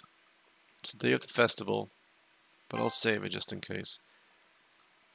I'll do it here. Actually, I'll have to do it here to keep it organized. Natsuki, no love. Load Yuri choice and give me Yuri no love. Same thing, same thing. Skip through this day of the festival. Save it into Yuri no love. Got it. Alright. For now, I'm continuing this one. Load. It's the day of the festival. Of all the days, expected to be school with Sayori, but Sayori isn't answering her phone. I considered going to her house to wake her up. I remember this. Natsuki's already texting up a storm, but I can't respond thanks to my hands being full. Funnily enough, I probably feel the same way as Natsuki about the event. I'm more excited for it to be over so I can spend some time with Sayori and Natsuki at the festival. Knowing Monika, I'm sure the event will be great as well. CharFox, you're the first one here. Thanks for being early. That's funny. I thought at least Yuri will be here by now. Monika's placing little booklets on each of the desks in the classroom. They must be the ones she prepared that have all the poems we're performing. In the end, I found a random poem online that I thought Monika would like and submitted it. So that's the one I'll be performing. I'm surprised you didn't bring Sayori with you. Yeah, she overslept again. That dummy. How long has it been? 3.5 hours. Yikes. Whoops. That dummy. You'd think that on this day, on days this important, she'd try a little harder. I say that, but I suddenly remember what Sayori told me yesterday, and I suddenly feel awful, knowing it's not nearly that simple for her. I'm such a scumbag. I only say it because it's the way I'm used to thinking, but maybe I should have gone to wake her up after all. Haha. Should take a little responsibility for her, CharFox. I mean, especially after your exchange with her yesterday. You kind of left her hanging this morning, you know. Exchange. Monika, you know about that too? Of course I do. I'm the club president after all. But I stammer, embarrassed. Did Sayuri really tell her about it that quickly? That we're a couple? No, I don't really plan on bringing it up with anyone yet. Jeez. You don't know the full story at all, so don't worry. Probably know a lot more than you think, eh? Monika's being as friendly as usual, but for some reason I felt a chill down my spine after hearing that. Hey, you want to check out the pamphlets? Came out really nice. Yeah, sure. I grabbed one of the pamphlets, laid it on the desk. Oh yeah, they really did. Something like this will definitely help people take the club more seriously. Yeah, I thought so too. I flipped through the pages. Each member's poem is neatly printed on its own page, giving it a most professional feel. I recognized Natsuki and Yuri's poems from the ones they performed during our practice. What's this? I flipped to Sayori's poem. It's different from the ones she practiced. It's one I haven't read before. Get out of my head. I remember this. Ah, what is this? Reading this poem, I get a pit in my stomach. CharFox, I'm saving here. This is Sayuri Love. Yes. Let's load this one, see if it's any different. Nope. Well, we're here now, so let's save it there. Let's load Yuri Love. Okay, the banner Yuri and I painted is dry, and I gently rolled it up to take it with me. She sent me a pleasant text reminding me not to forget anything, and I reassured her. Funnily enough, I probably feel the same way as Natsuki about the event. Oh, skip is open. Phew. CharFox. Alright, save here. It got quiet. It's just me talking now. You know things are about to get serious. Alright, we're doing No Love. Natsuki, No Love. It's the day of the festival. Okay, it's different now. About how I basically turned down her confession. That makes me really seem like the bad guy here. But I'm the one who knows what's best for her, right? Jeez. You don't know the full story at all, so don't worry. I probably know a lot more than you think. Eh? Monika's being as friendly as usual, but for some reason, okay. CharFox? Okay. So that one's this one. Save it. Load it. It's the day of the festival. CharFox. Save this one. Okay. I'm about to start going to her house now, so let's go.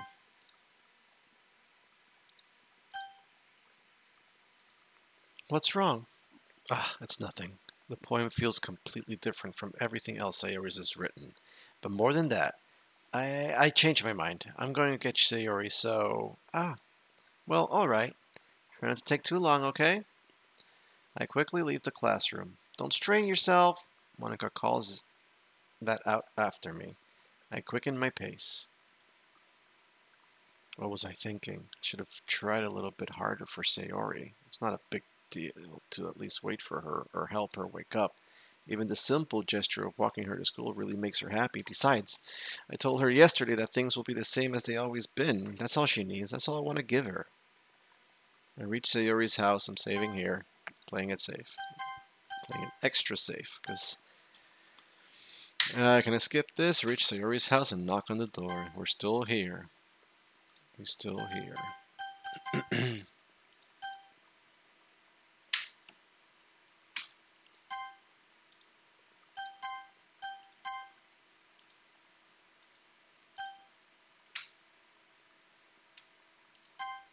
Nothing has changed. We're still here.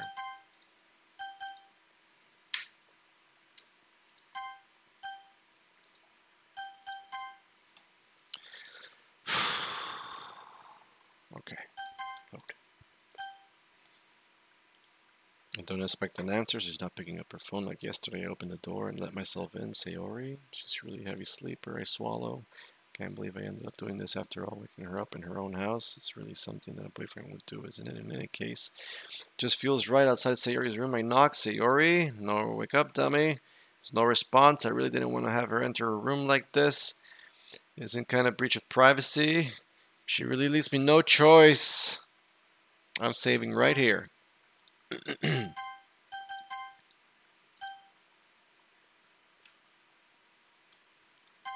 No change. All the screens are getting black. At this rate.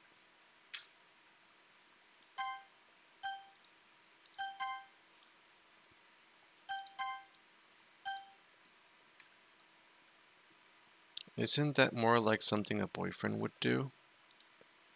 In any case, it just feels right. Outside Sayuri's room. She really leaves me no choice. Okay. Alright. We're still good. Oh no. I'm about to mess up my games. My master plan is going to fall apart. Leaves me no choice. Okay. Okay. I'm actually getting nervous again for some reason. No matter how many times I get here, it still freaking has a weight.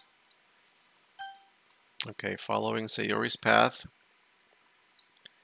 I gently open the door. I think this is the last one. If I click one more time, there's no going back.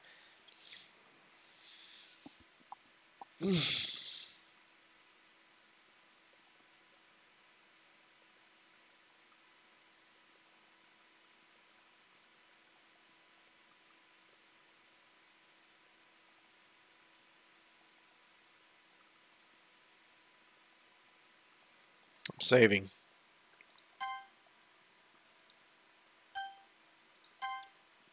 And I'm going to leave it here. I hate to do this, but I can't take this right now. I'm going to take a break. I've been sitting here for 3.5 hours. I'm sorry, I really am, but it's the longest video I think I've made, and it's too much. So I'm going to take a small break, and I'll come back to this, I promise. The perfect run. We're going to make this happen. We're going to save everybody. Alright, we got this. Thank you so much for watching. I greatly appreciate everything that you do. You guys are awesome. I appreciate your support, your comments, your feedback, and just enjoying my channel in general. That's what I'm here for.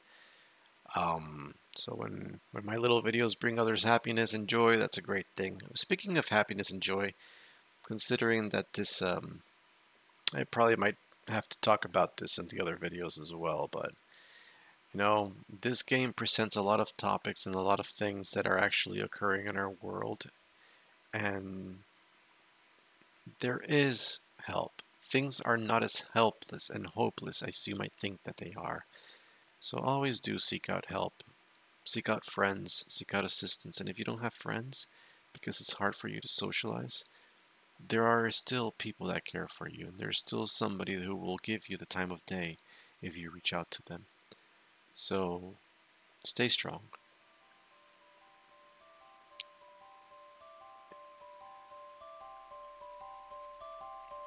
Stay strong and be good to yourself, in a way.